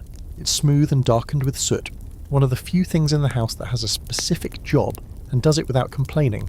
You've been rotating these bricks all day, heating them near the coals, then moving them to a corner to cool and back again. The goal is simple. Warmth, borrowed in small, stone-shaped doses. You wrap the brick in a bit of cloth, a threadbare scrap from an old tunic, stained and stiff but still serviceable, and press it between your hands. It's hot, almost too hot, but in the way that makes your skin tingle with relief. You hold it to your chest for a moment, soaking in the radiating heat like a lizard sunbathing on a rock. Then carefully, you tuck it under the blankets on your sleeping spot. One warm patch waiting for you later. The brick is one of several tricks passed down through the years. Your mother swears by boiled stones, ones heated directly in the fire, then wrapped in cloth and placed at the foot of the bed before sleep. They hold their warmth longer than you'd expect. Chut. And even when they go cold, they stay dry, unlike a wet rag or animal skin. You've used them for years, placing one at your feet, another at your belly, and, if you're truly lucky, a third near your hands. Some households use pans filled with embers, metal trays slid between the sheets to warm them before bed. You've heard those are dangerous, though. One wrong move, one burning coal spilled in your sleep, and suddenly you're not cold anymore because your mattress is on fire. Still, in some places, they're popular. Anything to push back against the chill. There are also warming bottles made from thick ceramic, filled with boiling water sealed with wax or cork. Too expensive for most folks, but you saw one once when you helped deliver firewood to the healer's cottage. It sat under her blanket like a precious secret, steaming gently. You remember staring at it like it was magic. Bottle of warmth you could carry with you. Unbelievable. Back in your world, it's all about what you can find. Bricks and stones, wrapped iron tools. One time you even used a skillet heated in the fire, then swaddled in layers of cloth and tucked into the straw mattress. It smelled like burned onions for a week, but it worked. Tonight, you have 2 bricks and a slightly warm iron ladle. Not bad. You keep rotating them. Heat, cool, reheat, a slow shuffle rhythm. Your hands are red and raw from the fire's edge, but you don't care. These small rituals matter, not just for the comfort they bring, but for the illusion of control they offer.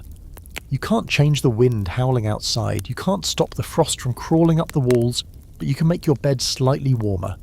That's something. Your younger brother shuffles over, holding a rock with both hands and a hopeful look on his face. You gesture toward the fire. He squats next to you, placing his stone in a clear spot near the embers. You remind him to watch it, not to let it get too hot or it might crack. Last winter one exploded with a loud pop and sent a piece flying into the wall. Nearly hit your cousin. Now there's a rule. No river stones. They hold too much moisture and don't like fire. You both sit in silence for a bit, watching the coals shift and flare. It's oddly peaceful this part of the evening. Before the real cold sets in, before you retreat into layers of wool and pray the mice don't eat through your blanket. You hand your brother one of your bricks. He beams, mumbles a thank you, and scurries off to preheat his corner of the bed.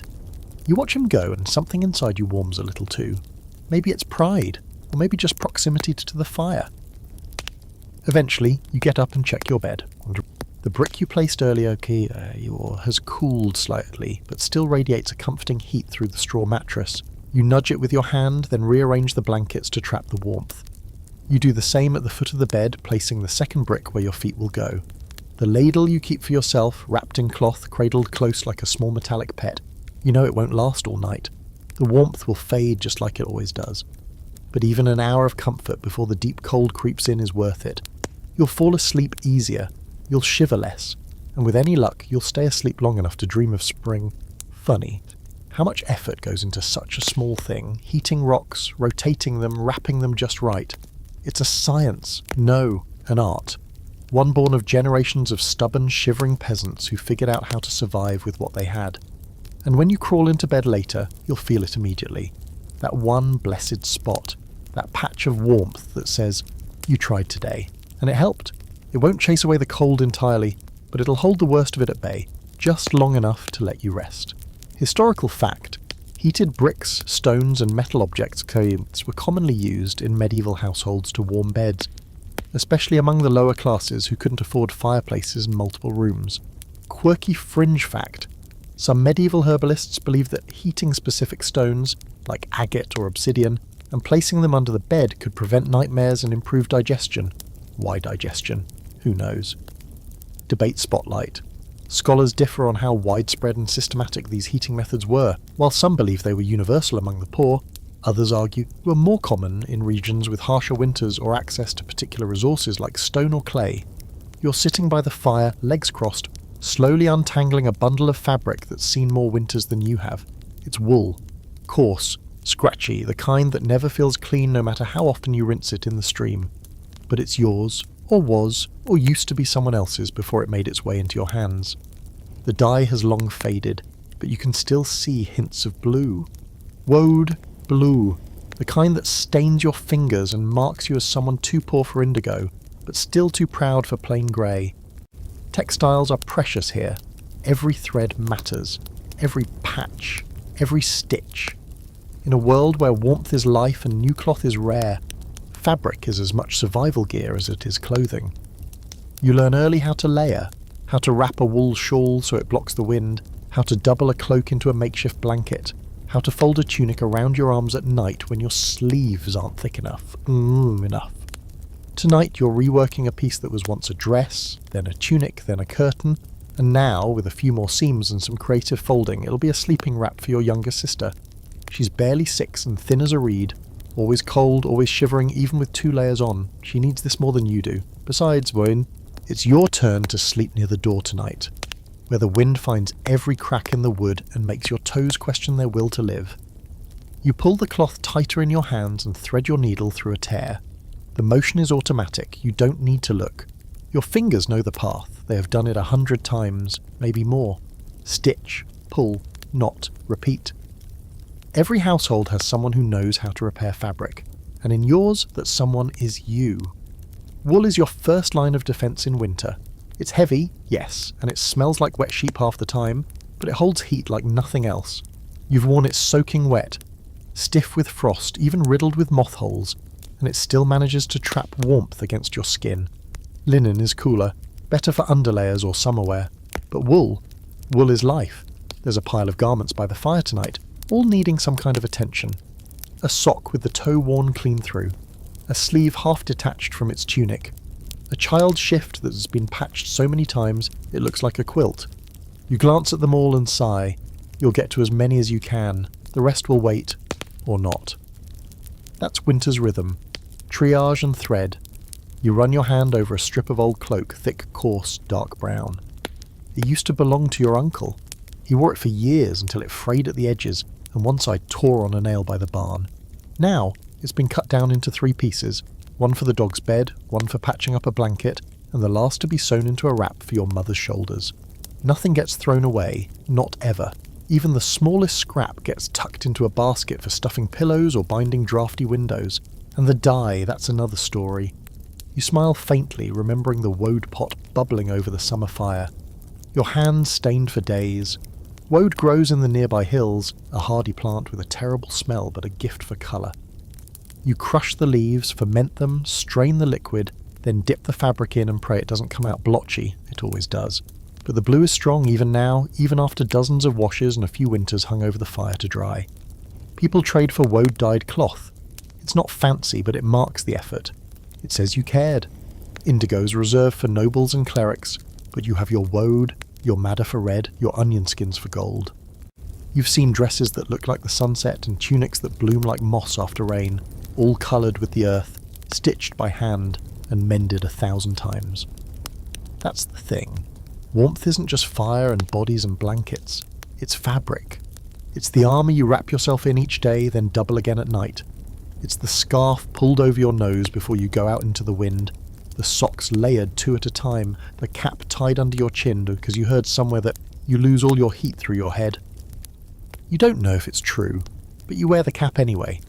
Tonight, your sleeping outfit will consist of 3 tunics, 2 wool, 1 linen, plus socks, 2 wraps for your legs, and a hood. You've tied an old sash around your waist to keep the layers from riding up, and you've stuffed a bit of sheep's wool under the blanket near your knees to give the illusion of padding. It's not glamorous, but you've learned to judge people not by how they dress during the day, but how well they prepare for bed. That's where the real wisdom shows. You finish the last stitch on your sister's wrap and fold it carefully. She's curled near the fire, already half asleep, her cheeks pink from heat and her feet still bare. You wrap the fabric around her gently, tucking the edges under her small form. She murmurs something incoherent and presses closer to the dog, who doesn't mind sharing. You glance around at the rest of your family. Your mother is rubbing lard into her hands, her version of lotion. Your older brother is twisting rags to stuff into the window crack. Your father is checking the cloak he'll use as a cover tonight, muttering about how the goats chewed one corner last spring. Everyone is preparing in their own quiet way. You return to your own bedroll, wrapping yourself in layers like a moth in its cocoon. You pull the wool tight around your legs, press your back against the wall, and adjust the hood so it covers your ears. It's not enough, it never is, but it's something. And in this life, something often means survival. Historical fact, woad, a blue dye made from a native European plant, was widely used in medieval Europe by peasants and artisans for colouring textiles, as it was cheaper than imported indigo. Quirky fringe fact. In some regions, it was believed that sleeping in red-dyed garments from madja root offered protection against winter illnesses and evil dreams. Debate spotlight. Scholars still discuss how much clothing the average medieval peasant owned. Some argue most had only 1 or 2 sets, while others point to tax records and wills, suggesting larger wardrobes among working families. You lie awake in the darkness, not shivering exactly, but not exactly warm either. The heat from your brick has faded, and the wool blankets feel damp again, like they always do by this hour. The rest of the house is quiet, save for the fire crackling low and the occasional snort from the pig, who seems to be having a particularly vivid dream. The strange part is, you're not tired anymore. You were, your body aches and your mind is fuzzy, but now your eyes are wide open, staring into the black above you. This is what people call the first sleep. You didn't know there was a name for it until someone mentioned it during a festival. After a few too many cups of warm ale. Turns out waking up in the middle of the night for a while, really waking up, sitting up, talking, maybe even doing a little work, isn't strange at all. It's expected. Normal. Human, even. Apparently most folks in the village do the same thing. Sleep for a few hours, wake up for 1 or 2, then drift off into a second sleep until morning. You sit up slowly, letting the blanket fall to your waist. The air is sharp against your skin. Not painfully cold, just present. Like a thin blade gently pressing against your cheeks and the tip of your nose. The fire glows faintly on the other side of the room. The embers pulsing red in the dark.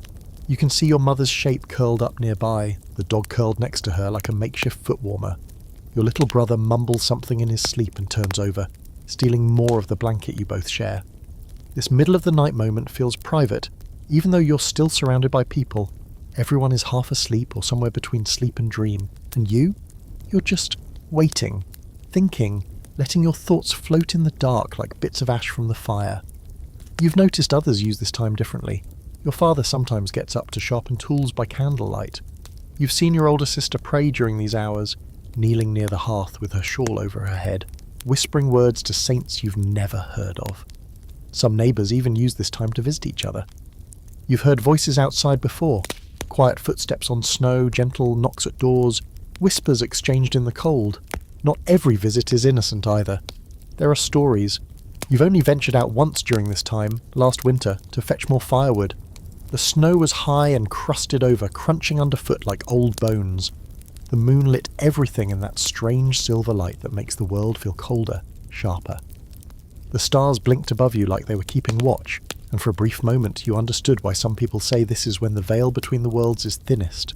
But tonight, you stay inside.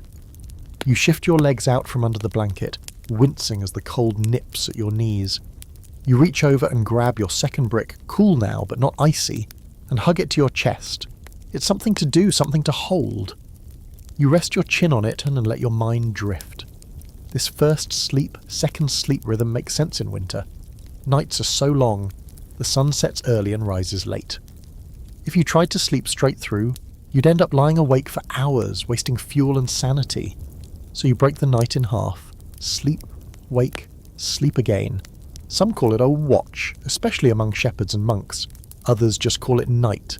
There's no word for insomnia in your world. There's just this, waking, breathing, listening. Womenso. Sometimes you talk during this time. Not loud, not enough to wake the others, just soft conversations with whoever else happens to be awake. Tonight it's your sister, who's sitting near the hearth with a cup of water and the same dazed expression you probably have. She catches your eye and lifts the cup in greeting.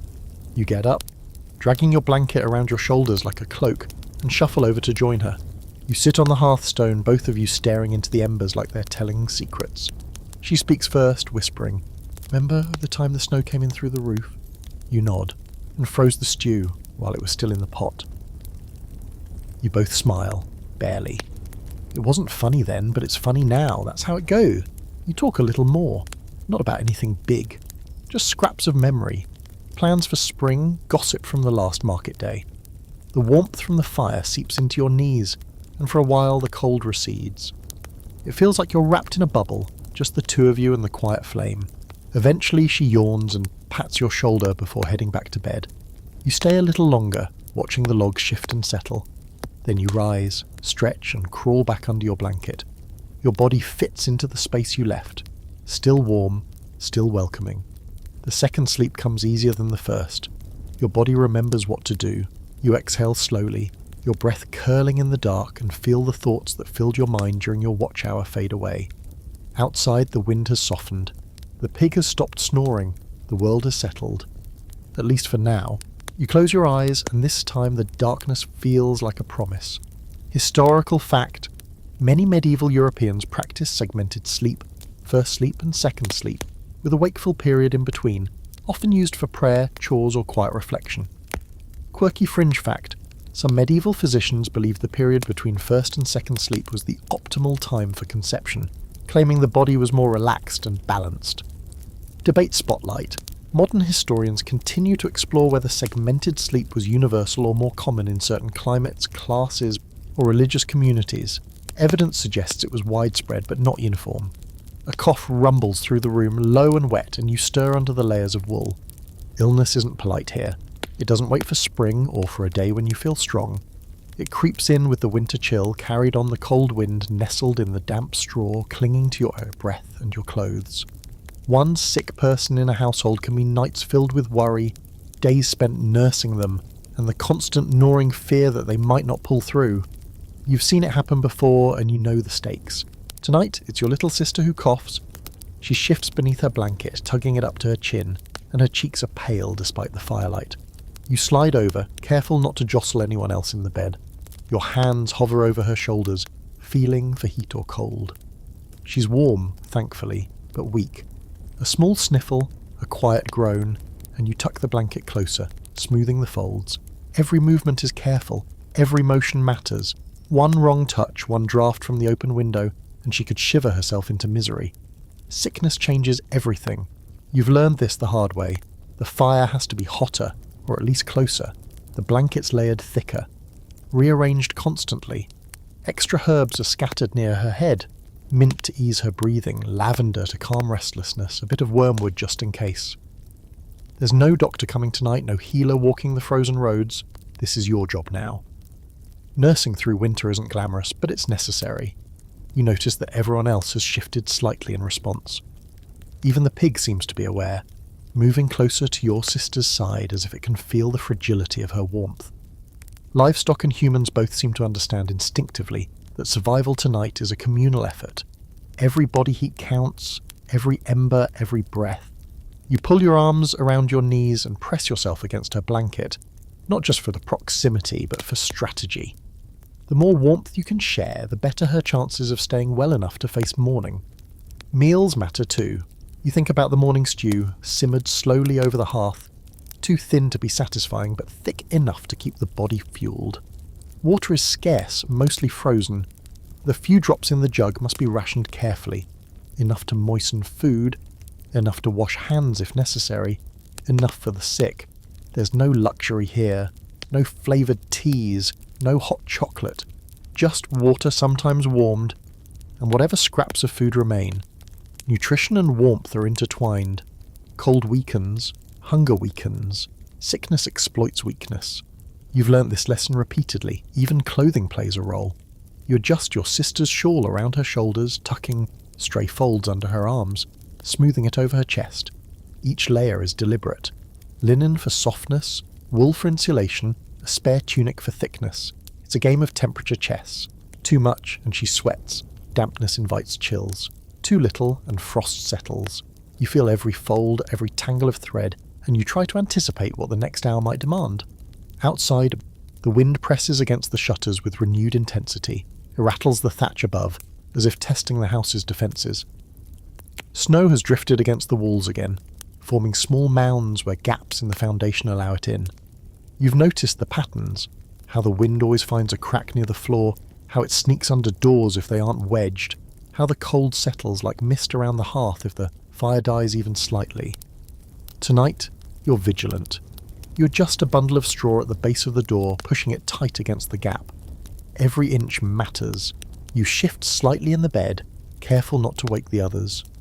Each motion sends tiny vibrations through the mattress, but everyone else is too deep in sleep to notice. You exhale slowly, counting, pacing yourself. It's almost a ritual, this minute tending to the sick, this constant awareness of drafts, this delicate orchestration of warmth. It isn't heroic, it isn't even recognised, but it works. Survival in winter relies on vigilance, adaptation, and patience. Your sister's cough fades into a softer sound.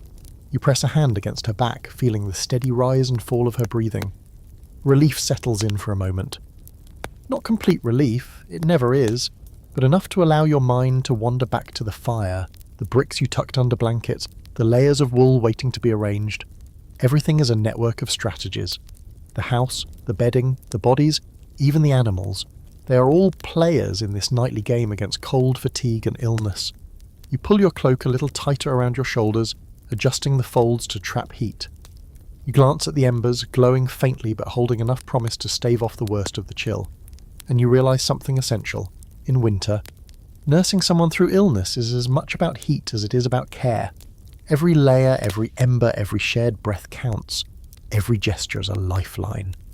Tonight, the cold hasn't won. Not yet. Historical fact, in medieval households, illness was often managed entirely within the family. Winter colds, fevers, and more serious ailments required constant attention from relatives, as professional medical help was rare. Quirky fringe fact, some families placed garlic, iron objects, or charms near the sick, in hopes of warding off spirits believed to exacerbate illness. Mixing superstition with practical care. Debate spotlight. Scholars debate how effective home-based care was for winter illnesses. Some argue it prevented complications, while others suggest close quarters and poor hygiene often worsened outcomes.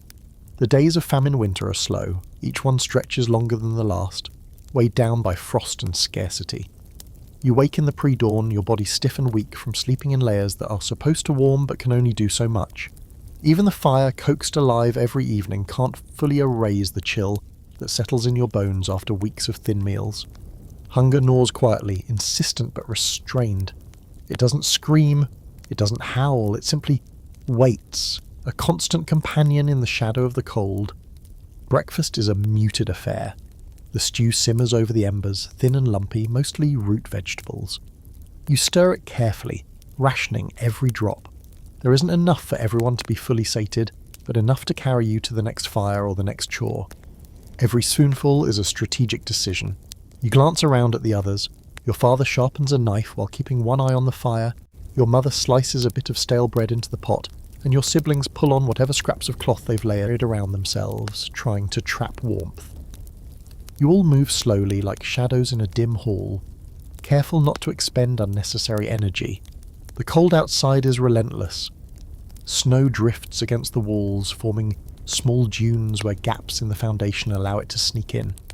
Every doorframe, every crack in the floor, every window, stuffed with cloth, patched with parchment or layered with old tunics, becomes a front in a quiet, ongoing battle.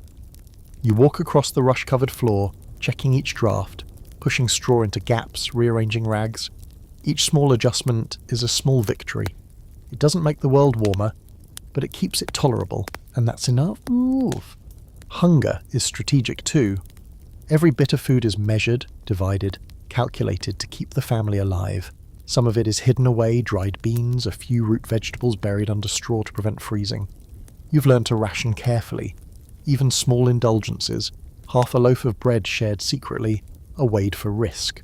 Too much eaten at once, and there's nothing left for later. Food in winter is more than sustenance. It's planning, negotiation, and survival. You notice how the cold shapes the day. Tasks are minimized. Movement is deliberate. Chores are done in bursts to conserve energy and warmth. Someone hauls firewood quickly. Another tends the pig that sleeps inside for survival. Children run short distances and curl up again, their small bodies desperate for shared heat. The rhythm of life is dictated by temperature, not sunlight, not desire. You eat quickly, move quickly, and conserve your strength. Sometimes the winter feels like it is conspiring against you. Frost creeps under doors even when they are wedged tight. Icicles grow along the eaves and threaten to break with the slightest touch. And the wind whistles through every slat and seam, reminding you that the world outside is alive and merciless. You press your hands to the fire, rub your arms, and plan your next move, always conscious of conserving warmth. Still, there are moments of small comfort. Steam rising from the stew fills the air, carrying its earthy scent to every corner. The brick you tucked into the blankets the night before still radiates a small but persistent heat. Your sister curls closer to the dog, drawing its warmth around her like a small shield. The goat shifts near the hearth, providing yet another patch of body heat. Every layer of fabric, every living being, every ember counts in this winter equation. Illness and weakness lurk, always close behind hunger and frost. One bad night can leave someone too weak to rise, forcing the rest of the family to compensate. You've learned to watch each other constantly, noting who shivers, who coughs, who lingers too long near the fire. Every observation matters. In this season, awareness is survival. Even the smallest lapse, forgetting to rotate a brick, failing to tuck a blanket, can have consequences. The outside world seems endless in its cold. You can see the neighbouring cottages, faint trails of smoke rising from their chimneys, little markers of the survival in a frozen landscape. Everyone is doing the same delicate dance, rationing heat, food and energy.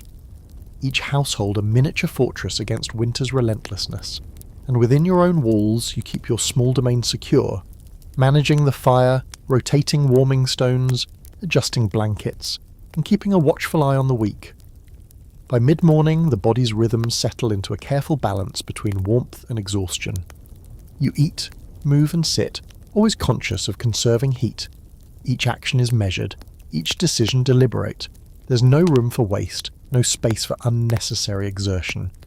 Even breathing feels tactical. You exhale softly lest the warm air escape too quickly. Survival is constant. It doesn't end when you sleep, or when you eat, or when you feed the animals. It is every breath, every movement, every layered fold of wool. Even amid scarcity, there are tiny victories. A brick still hot from the morning fire. A handful of herbs to add a faint scent of life to the room. The warmth of your sister pressed against your side. The pig snoring steadily, the goat curled near your feet. These are the moments that remind you why you endure.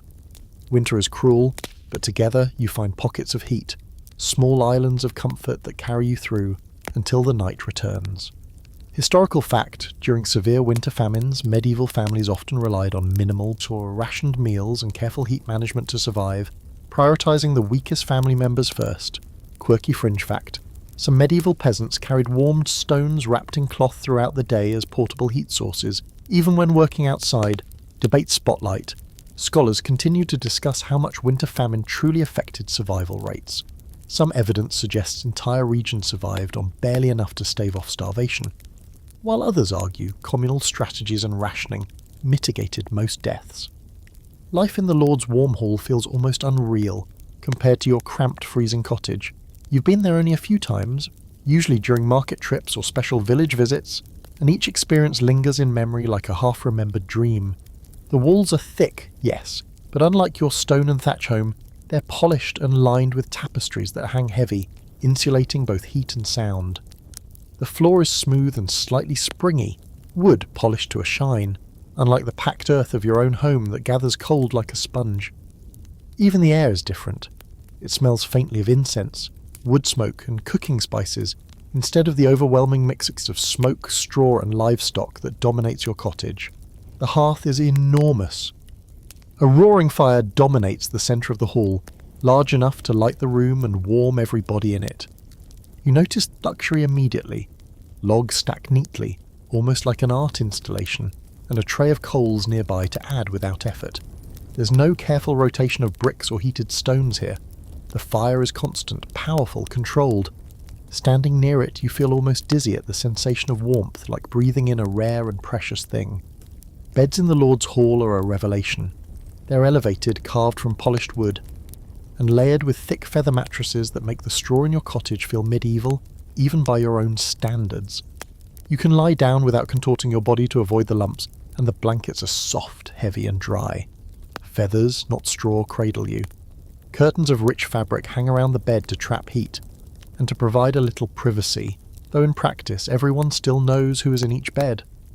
You lie down once and realise, almost with disbelief, that warmth can feel effortless.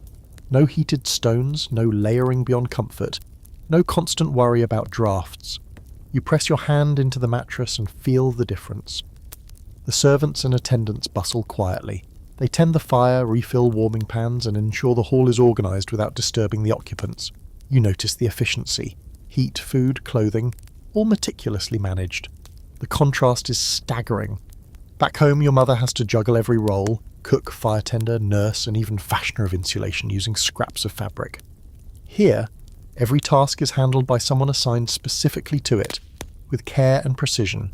The luxury is dizzying yet comforting. Food in the hall is abundant.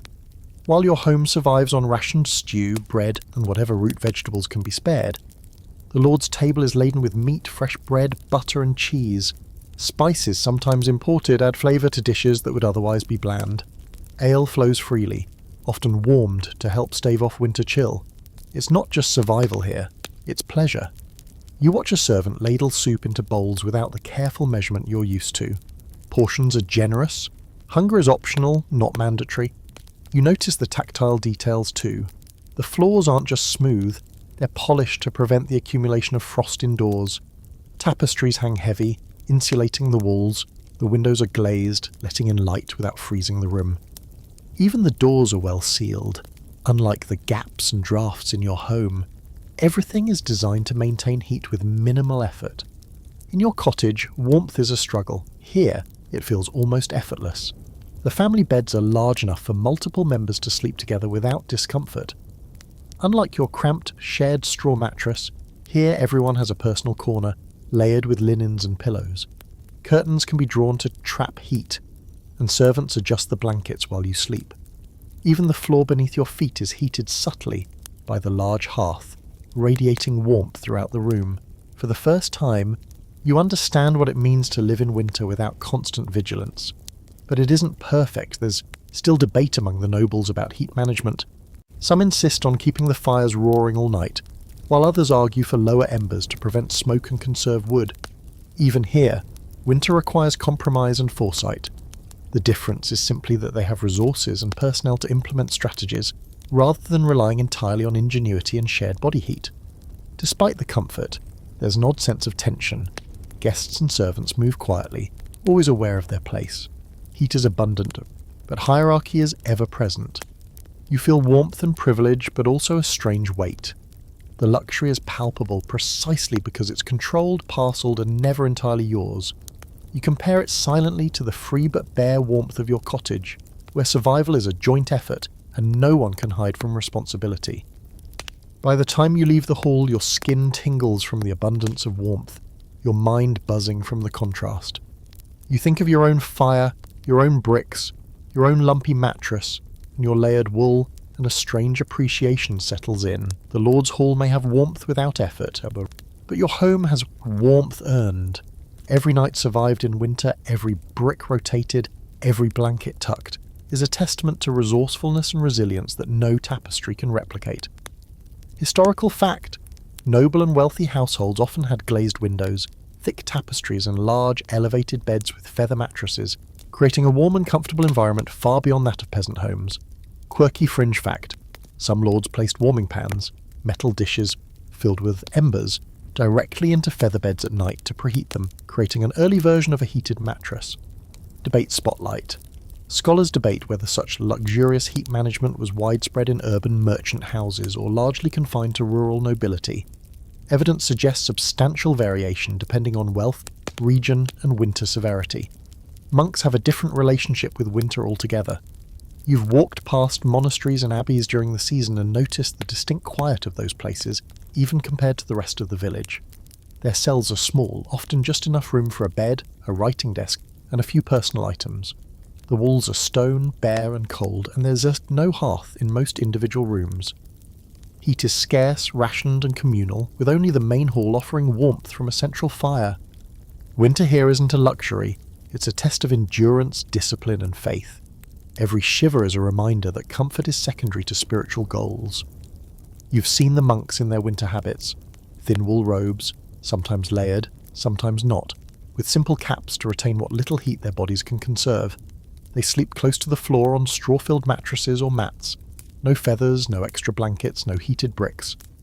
You realise quickly that the discipline of monastic life extends beyond prayer and fasting. It extends into every physical experience, including enduring the bitter cold.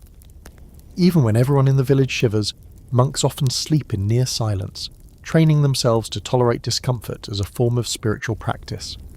The daily rhythm of monks in winter is rigorous. Vigils in the middle of the night are required. Their first sleep may be shorter or entirely eliminated in favour of prayer. They rise in darkness, hands folded, voices low, performing rituals while their bodies crave warmth.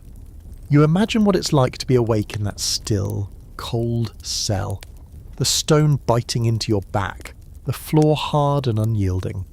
You'd shiver at first, then numb yourself with repetition. Somehow they manage to function, work and pray with a focus born of necessity. Survival is intertwined with devotion, and comfort is considered a distraction. Heating the spaces they occupy is communal. The main hall has a large hearth, often used for cooking as well as warmth. Water for bathing is rare, and rooms are ventilated minimally to avoid smoke, so the chill is always present. You notice how every small action is calculated. Movement near the fire, layering of robes, huddling with fellow monks during the coldest nights. Even the rituals have a functional element, keeping the body slightly active to maintain warmth without wasting energy. Cold and discipline coexist, shaping each moment. Their sleeping arrangements are deliberately austere. Beds are simple wooden frames, straw-filled mattresses, and a thin blanket if one is available. Even the higher-ranking monks rarely enjoy luxury. Warmth is earned through shared proximity, thick robes, and strict adherence to schedules. Some monasteries enforced vigils in the middle of the night, where one monk would remain awake by the fire, watching over the others and reciting prayers. In that silence, winter feels both harsher and strangely comforting, a structure imposed on an otherwise uncontrollable season. Even clothing follows rules. Multiple robes are not always permitted.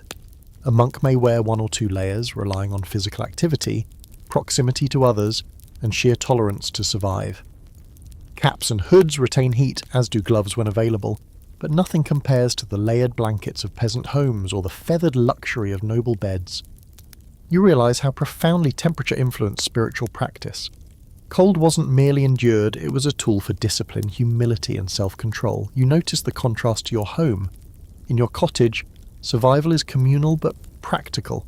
Each layer, each heated brick, each shared blanket is a calculated move to stay alive.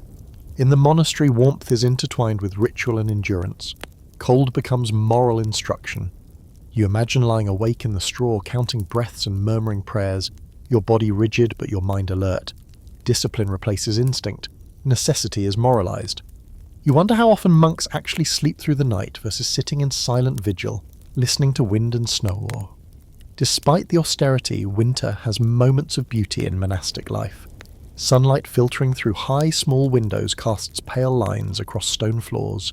Frost patterns on exterior walls gleam like etched glass. The quiet amplifies sounds. Steps on stone. The crackle of the fire in the hall, a soft hymn rising in the distance. In these moments, cold is both a challenge and a canvas, shaping the senses and sharpening awareness. You can see why some monks speak of winter as a season for reflection, even if it's brutally uncomfortable. Still, illness or weakness in the monastery carries consequences. A monk too cold or undernourished can't pray effectively, work efficiently, or maintain discipline. There's no separate warmth for the sick. The body must endure, often aided only by minimal care from peers. You think about how differently this approach treats vulnerability compared to your home, where proximity, heated bricks, and layered blankets are practical tools to preserve life, not moral tests. By evening, the halls are filled with low murmurs of prayer and quiet movement near the fire. Straw mattresses are arranged, robes layered, and a careful watch over coals begins. The cold hasn't gone away, it never does, but you realise that for the monks, enduring winter isn't just survival, it's a practice, a lesson, a way to cultivate patience and inner fortitude. Their winter nights are long, still, and deeply intentional. Historical fact: monastic cells were often unheated in winter, relying on layered wool robes, communal proximity, and strict routines to endure harsh cold. Quirky fringe fact: some monks believed that sleeping on cold floors or with minimal blankets purified the body and soul, strengthening spiritual resilience. Debate spotlight: historians continue to examine how rigorous winter routines in monastic life affected health and longevity, with some arguing that austerity had both beneficial discipline and detrimental physical consequences. Superstition and ritual weave themselves into the chill of medieval nights like another layer of insulation, though in a far less practical sense.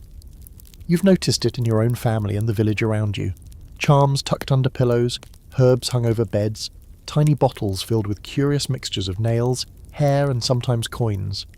They call them witch bottles or protective charms, designed to ward off evil spirits, illness, or curses that might enter while the household sleeps. You're not entirely sure you believe in them, but you also don't argue when your mother presses one into your hand before bed, muttering something under her breath. "Better safe than sorry," she says, and you tuck it under your pillow without looking. The rituals are as practical as they are mystical. Herbs like rosemary, sage, or lavender are stuffed into pillows or hung near windows to mask odours, repel pests, or simply provide a comforting scent. Some believe that night spirits can enter through cold air, gaps in walls, or even windows, and that a sprinkling of salt, iron, or garlic can deter them. You've seen families use iron horseshoes above doors or bury small charms in the hearth. These are the superstitions of necessity, a psychological buffer against fear, the cold and the unknown. In the dead of night, when the wind rattles the shutters and the fire flickers low, it feels sensible to cling to something. Even livestock isn't exempt. Some believe that animals themselves can ward off spirits if positioned correctly. Pigs near the hearth, dogs at the doorway, chickens tucked beneath benches. You laugh quietly to yourself, imagining a goat strategically defending the family from witches. But then you notice the warmth radiating from the pig curled at your feet and decide it may as well serve dual purposes: survival and supernatural defense. There's a performative element to the rituals. You've watched your father scatter herbs at night, hum a low chant, then inspect the hearth for cracks. Your mother whispers prayers over the children before sleep, tracing small crosses in the air or against their foreheads. Even your siblings participate in their own small ways, crossing themselves, adjusting a charm or pressing a small coin into a pocket. The actions are repeated nightly, year after year, passed down like survival strategies disguised as folklore. Sometimes the logic is tangible. You've noticed that after scattering herbs or adjusting charms, the pests in the bed seem marginally less aggressive, though that may be coincidence, or the fact that you've shaken and aired the bedding. Sometimes the charms sit untouched for months, yet the habit persists. There's comfort in ritual. There's warmth, even if metaphorical. Stories circulate in the village about what happens when charms fail. Nights when animals are restless, when sickness strikes, when the fire dies or someone wakes to find a strange draught. People whisper of witches, spirits or curses, always cautious about explaining the unexplainable. Some villagers believe the effectiveness of these rituals depends on faith. If you do it half-heartedly, the protections fail. Skeptics laugh quietly, noting that the most pious houses still suffer frostbite, hunger, and illness. But the superstition persists because up in the dark, fear is as real as frost. You've also noticed regional differences. Some communities favour a small iron nail in a bottle of water. Others string garlic over the bedposts. Others bury charms in the floor near the hearth.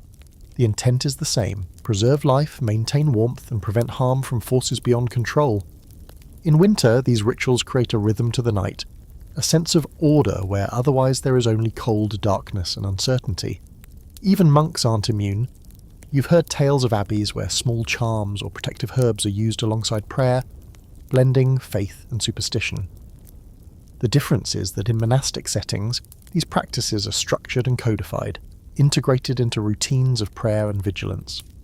In peasant homes, superstition is improvisational, shaped by necessity, passed down through observation, gossip, and trial and error. For you, the charms serve another purpose entirely: a psychological shield. Lying in bed with the wind rattling the shutters, the fire reduced to glowing coals, you feel the cold pressing in from every angle. The charm under your pillow, the herbs at the windows, the coin in your pocket, they make the cold seem less absolute, more negotiable. They don't physically warm you, but they steady your mind.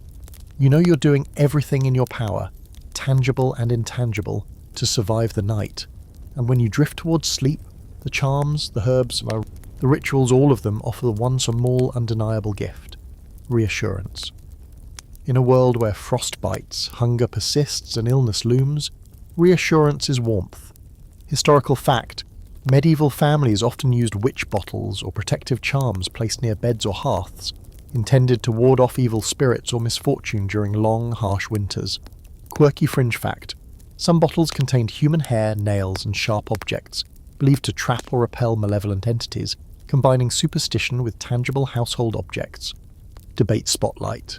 Scholars debate how widespread and sincere these protective rituals were. Some argue they were deeply held beliefs, while others suggest they served mainly psychological or symbolic purposes. The idea of hibernation has always fascinated you, especially in the depth of winter, when the nights stretch endlessly and the frost presses against every corner of the house. You've heard tales, whispered around fires, of people supposedly sleeping through the coldest months, curling up in a pile of straw swaddled in layers of wool and not waking until spring. At first it sounds miraculous, even enviable. Imagine avoiding the bitter winds, the hunger pangs, the endless rotation of bricks and firewood. A full season of warmth, uninterrupted by chores or discomfort. It's almost a fantasy, but the reality, you quickly realise, is far less appealing. For one, the human body simply isn't designed for true hibernation. Even if you layered yourself in every scrap of cloth you could find, packed straw around your body, and insulated yourself against the draftiest corners, the cold would seep in. Frostbite would claim extremities long before spring arrived. Your breath would fog continuously, and the slightest movement would release heat into the surrounding straw, making the dream of sleeping through winter impossible to maintain. Bodies require sustenance, hydration, and more than anything a rhythm of activity to survive. Even monks and hermits, disciplined in their routines, cannot escape the season entirely.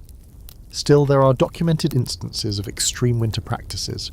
Some villagers intentionally minimize movement and activity to conserve energy, curling up for long stretches and surviving on minimal rations. Farmers in particularly harsh northern regions occasionally reported nights or even days of prolonged rest, often accompanied by a diet of preserved grains or dried meat. These periods were less about dreaming through the snow and more about conserving precious calories during the dead of winter. The term hibernation is therefore misleading. It's not sleep in the full sense, but strategic rest, calculated to balance energy expenditure and survival. In practice, such attempts were perilous. A single miscalculation, a drafty corner, a wet blanket, or an empty stomach could result in hypothermia.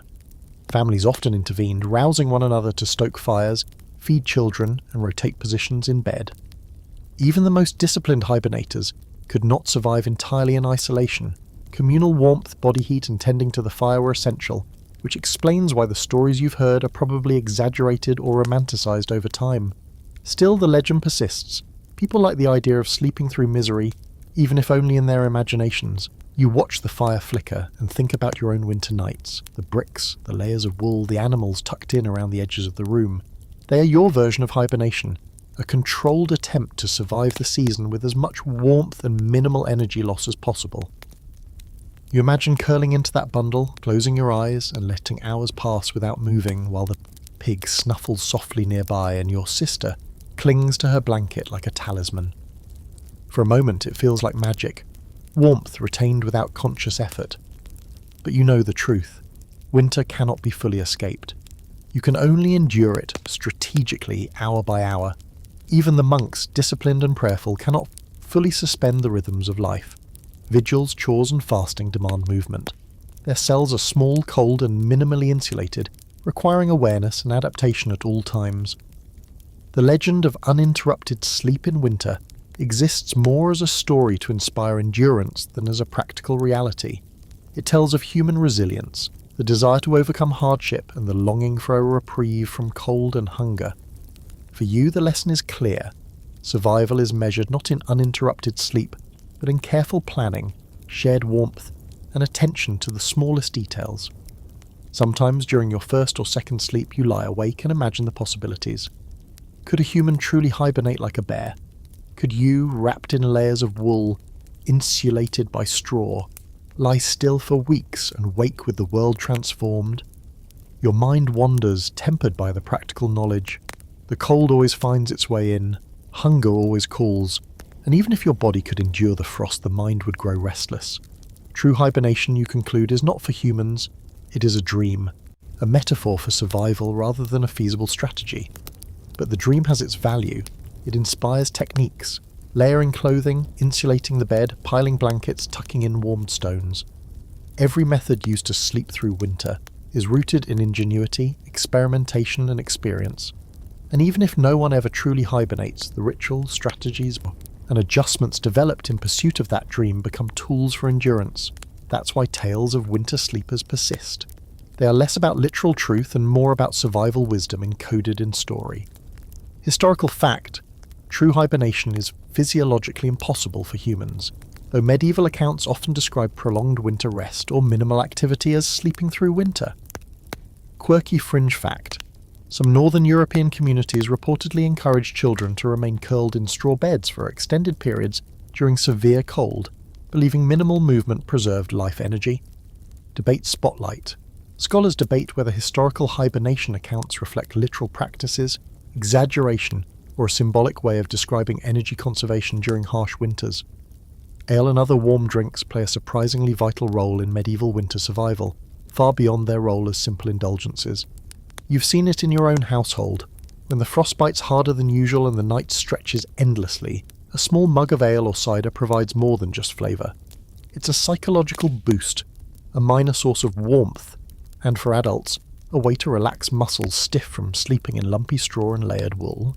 The alcohol in the drink increases blood flow near the skin, creating a temporary sensation of warmth, though it also lowers core temperature, a dangerous trade-off if overused. Still, in moderation, it's a time-tested method to get through particularly brutal nights. Children occasionally sip watered-down ale, though never enough to intoxicate. It's less about the alcohol for them and more about the comfort of a warm liquid sliding down a cold throat. Even the pigs in the corner seem to notice when a small bowl of slightly fermented grains is set out as part of the household routine, nudging it gently with their noses before settling back into sleep. Warmth, hydration, and slight caloric intake, small elements that make a tangible difference when every degree counts. You've learned to prepare such drinks carefully. Water is often barely above freezing, and food-safe methods of heating are rudimentary. Clay pots are set directly over embers, not flames, so the liquid warms slowly without boiling over. Herbs may be added, both for taste and superstition. Rosemary, thyme, or even a pinch of sage, all believed to aid digestion, fend off illness, or simply make the bitter liquid more palatable. The aroma rises, filling the cottage with a scent both medicinal and comforting. Ale isn't the only option. Grains are steeped in hot water to make gruel, root vegetables are boiled to soften them and release nutrients, and occasionally small amounts of milk are warmed if available. Every warmth-providing ritual counts. The family rotates these drinks among themselves, making sure the youngest, the weakest, or the sickest receive the first portions. Even a few sips can invigorate hands, ease shivering, and encourage circulation through stiff muscles.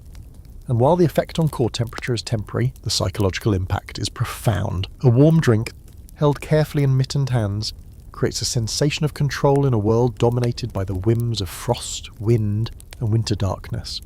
It's a small victory, yet enough to give courage for another hour of tending the fire, checking animals, or rearranging blankets. Survival is built from these incremental gains, a brick here, a blanket tucked there, a sip of warmed ale for the soul and body alike. Ale also provides calories, more than you might imagine. When winter rations are meagre, a small mug offers not just liquid warmth, but sustenance. Even a weekly brewed ale can supply enough carbohydrate to fuel muscles and keep blood flowing, reducing the risk of frostbite or fatigue. Families measure portions carefully. Too much and the drinker risks intoxication, which in winter is dangerous. Too little and the benefits are negligible. Balance is everything. You remember one particularly bitter night when the wind roared through the shutters and snow drifted in under the door. Everyone huddled together, shivering despite layers of wool and straw. Your mother brought out the small keg of weak ale, heated gently near the coals. One sip at a time it circulated through the family. You felt the warmth creep up your arms and into your chest, a slow, comforting glow.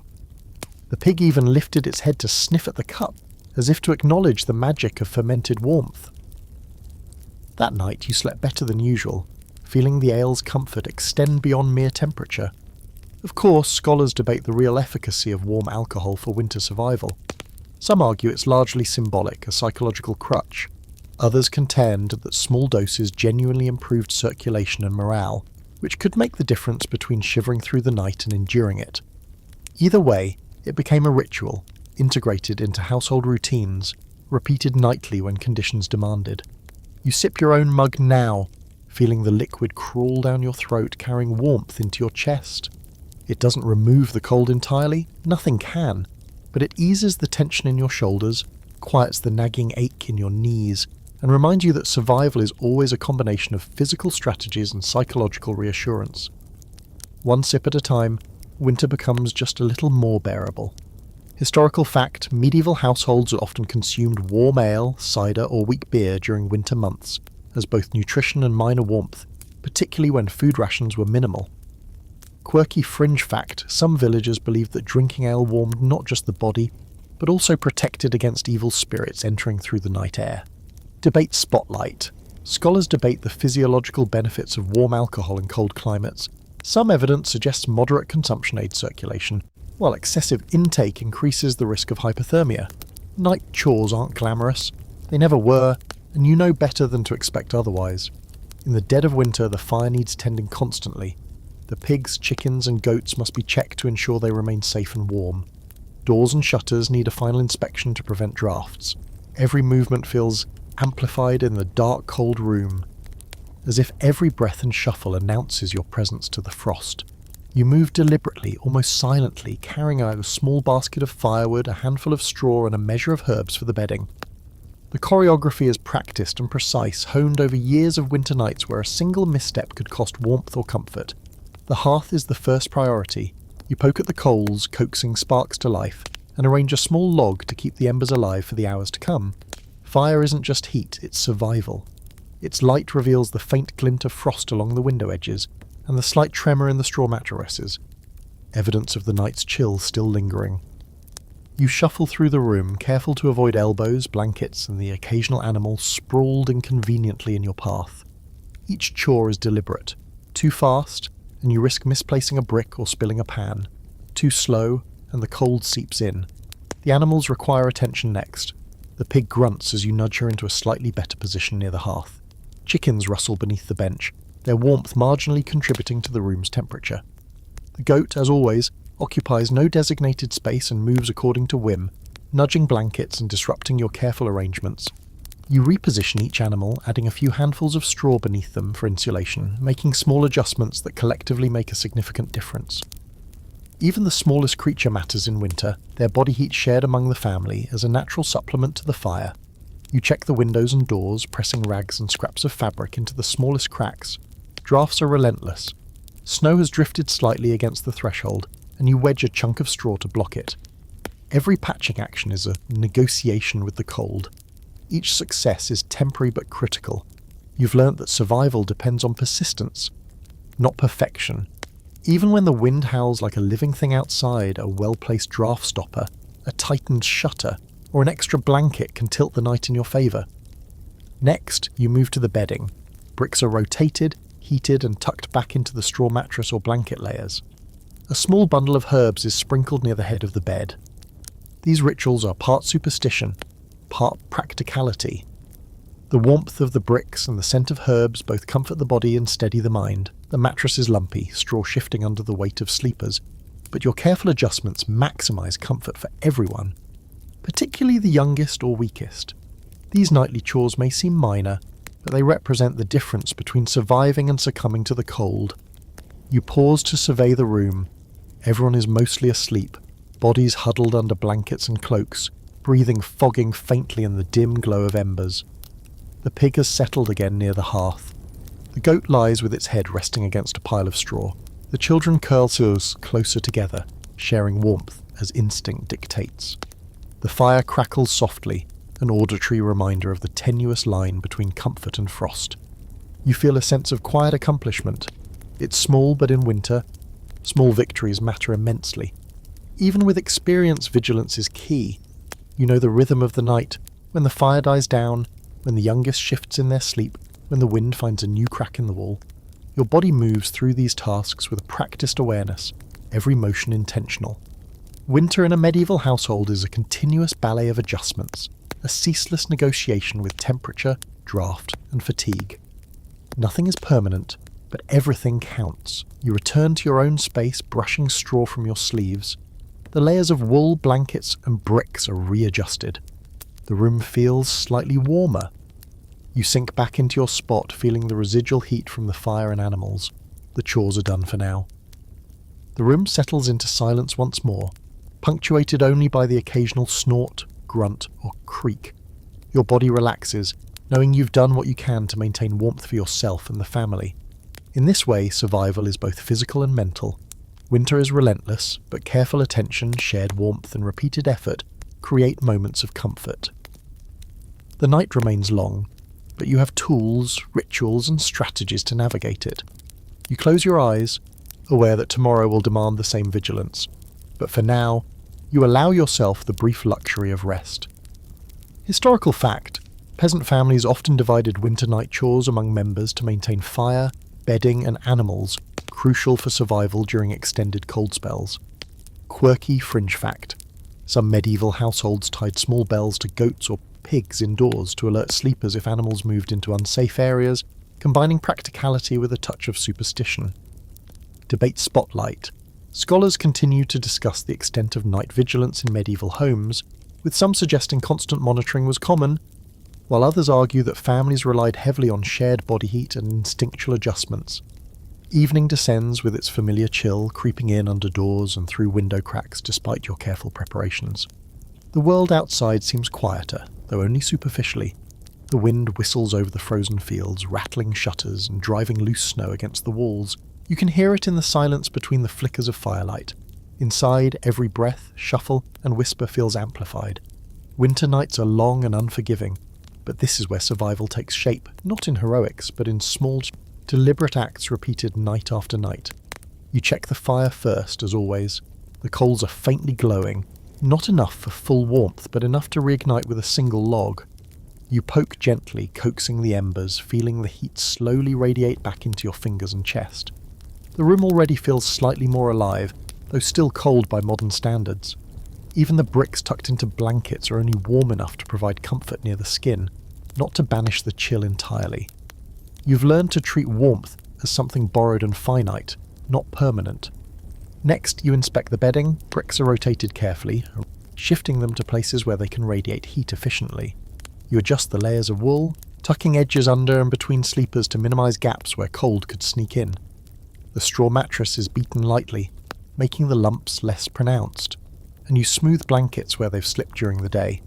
Every adjustment is strategic. One misstep, one corner left untucked, and the cold finds a path. You think about your sister, sleeping lightly nearby. She relies entirely on these small interventions. Without them, she would wake shivering, the cold gnawing at her tiny frame. The animals get attention next.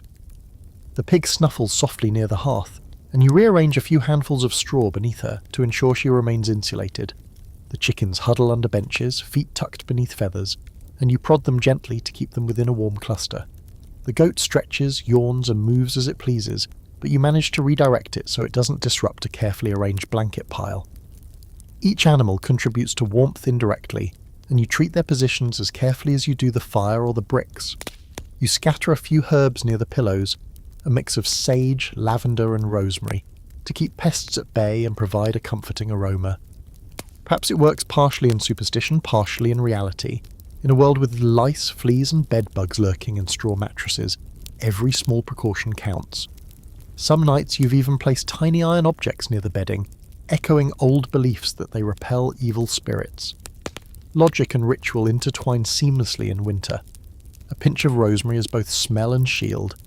A brick wrapped in cloth is both heat and reassurance. Food is a consideration even now. Though the main meal has passed, the memory of hunger lingers. You rationed breakfast and supplemented it with a small portion of warm ale earlier, enough to stave off immediate weakness. Every calorie counts, every sip or morsel measured. Winter is an economy of energy. You expend only what is necessary to survive and conserve the rest for the long night ahead. You pause and take a deep breath, letting the heat of the fire fill your chest for a moment. The room feels slightly more cohesive now, animals positioned, bricks radiating, blankets adjusted, herbs scattered, coals glowing. The tasks are complete for the moment, but the vigilance remains. Cold is never fully vanquished. It lingers, a constant reminder that winter is both a season and a relentless adversary. Even in the stillness, you are aware of the subtle movements. A sibling shifts under their blanket. The pig's ears twitch. The goat grumbles softly. You listen to the quiet, appreciating that these noises are signs of life, warmth, and survival. In this world, such small signals are meaningful. The night stretches on, but the room is slightly fortified against it. You adjust your hood, tuck the blanket around your knees, and feel the residual heat from your careful arrangements seep slowly back into your body. This is winter survival distilled into routine. Fire tended, bricks rotated, bedding managed, animals positioned, herbs scattered, and superstition acknowledged. It's not glamorous, but it works. In these small deliberate motions, you claim a measure of control over the relentless season. Every adjustment, every decision, every rotation of warmth is a victory, however minor, against frost, darkness, and the long, unyielding night. You settle into your place, ready to endure, ready to repeat the cycle for another hours-long stretch until dawn. Historical fact. Medieval peasants used herbs, small iron objects, and careful bedding arrangements as both practical and ritual measures to protect themselves and their homes from pests, cold and misfortune. Quirky fringe fact: some families placed coins or charms inside bedding to trap evil spirits or bring good fortune, a blend of superstition and psychological reassurance. Debate spotlight. Scholars discuss whether these protective measures were primarily symbolic, practical, or a mixture of both, with evidence suggesting that ritual often reinforced survival strategies. Word count: 1003. Morning arrives slowly, reluctant as ever, with grey light leaking through the patched windows. It isn't bright or warm, just enough to reveal frost patterns along the edges and the faint outline of snow piled against the walls. You stir under your layers of wool and blankets, careful not to wake the siblings huddled near you. The pig snuffles softly, the goat shifts lazily, and the chickens rustle beneath the bench. Everything feels simultaneously peaceful and tense. The calm of a house that has survived another night, and the ever-present awareness that winter is relentless, unyielding, and always poised to strike back. The first task is always the fire. You roll to the edge of the bed and lift one brick, still radiating a faint warmth, and move toward the hearth. Coals glow faintly in the ashes, and you coax them to life, adding a small log to ensure the room will be livable for the next few hours. The process is methodical: poke, rearrange, blow gently, add fuel. Each ember coaxed into life is a victory, a small rebellion against the cold that tries to dominate everything. You pause to breathe in the smoky warmth, appreciating how life and survival revolve around these small repetitive rituals. Next comes the inspection of bedding and blankets. Bricks are rotated, and any sagging or shifting straw is corrected. You smooth the blankets, ensuring that gaps are minimized, that no one's foot or shoulder is left exposed to the lingering chill. The layers are thick and scratchy, but they are the best defense against frost creeping through the floor and walls. You glance over at your sister, still curled under her wrap, and tug a fold closer to cover her shoulders. Her small face is calm in sleep, and you feel the quiet satisfaction of having protected her through the night. Animals, of course, require attention. The pig shifts again, nudging the straw into a better position. The goat stretches and knocks a blanket askew. Chickens cluck softly, moving toward the warmth of the hearth. You adjust each in turn, mindful that their body heat contributes significantly to the overall temperature of the room. Every action is deliberate. Each small decision, where to place a brick, how to fold a blanket, how to tuck in a shawl, adds up to survival. The room is a delicate ecosystem, a balance of warmth, movement, and vigilance. Breakfast follows. The stew, simmered overnight, is thickened and slightly more palatable than yesterday. Bread is sliced sparingly, distributed evenly among the family. A small mug of warmed ale goes around, enough to give each person a temporary sensation of warmth and comfort. You watch everyone eat quietly, understanding that even this small ritual is part of the larger strategy: nourishment to maintain body heat, fuel to keep limbs functional, and morale to preserve the will to endure winter's long days. The chores extend beyond the room. Snow must be cleared from pathways, water brought in from partially frozen streams, and firewood prepared for the coming night. You bundle up in layers, adjusting your cap and wraps to minimize heat loss. Every step outside is a careful negotiation with the cold. The body shivering, breath curling in clouds, feet crunching over frost-hardened ground. Survival is not passive.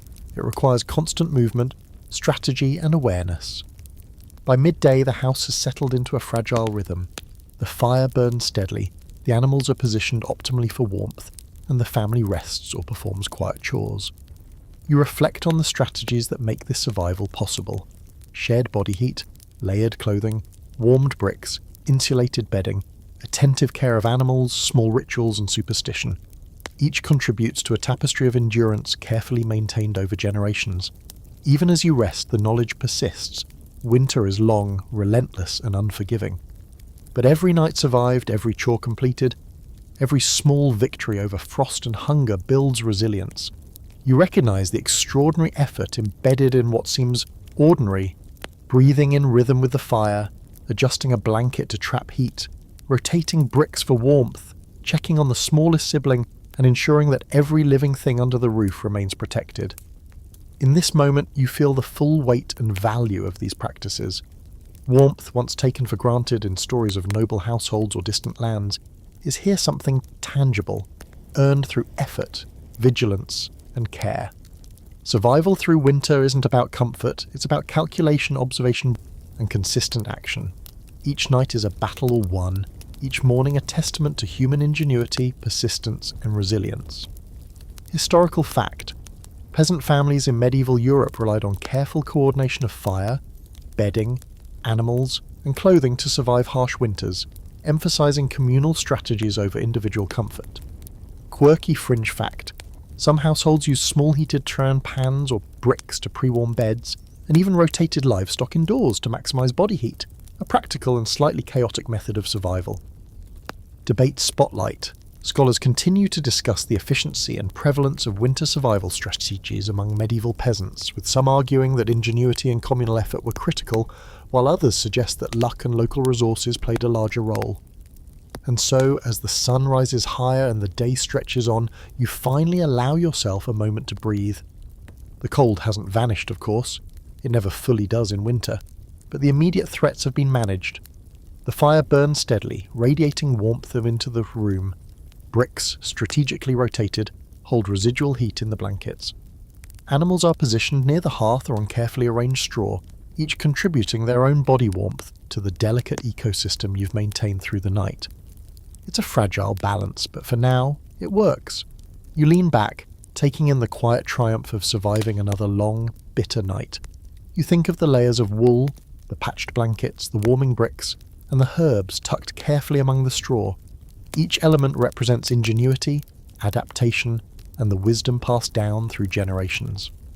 You think of how families in the medieval world, without modern heating, without central furnaces or insulated homes, crafted survival strategies that were equal parts practicality and ritual. Warmth was never guaranteed. It had to be earned, maintained, and protected. And you've done that. Every adjustment, every precaution, every small act of vigilance has contributed to the continuation of life within these walls. Even superstition has its place. The charms under pillows, the herbs hung over the beds, the iron trinkets carefully positioned near sleeping areas. These rituals may have been symbolic, psychological, or perhaps even practical in subtle ways. They remind you that survival isn't only physical, it is mental, emotional, and sometimes spiritual. Every precaution, rational or mystical, becomes a thread in the fabric of endurance. The cold may be a relentless opponent, but it cannot outmatch preparation, awareness, and care. As the family moves about their morning chores, stoking fires, feeding animals, distributing the meagre meal, you realize that these routines, repeated daily, are the backbone of life in winter. Every ember, every layer of clothing, every shared blanket, every watchful eye contributes to a rhythm that transforms a hostile season into a manageable one. Survival is built one thoughtful act at a time, and when you reflect on the effort, a sense of quiet pride settles in. Winter is long, nights are bitter. Frost creeps in through every crack. Hunger gnaws and illness lurks. But you endure, you adapt, you thrive, not because winter is gentle, but because you have mastered its challenges, understood its rhythms, and embraced its lessons. And as you sit back, warmed by shared heat and careful preparation, you realize that surviving the coldest nights is more than a physical struggle. It is a testament to human resilience, ingenuity, and the quiet power of communal care.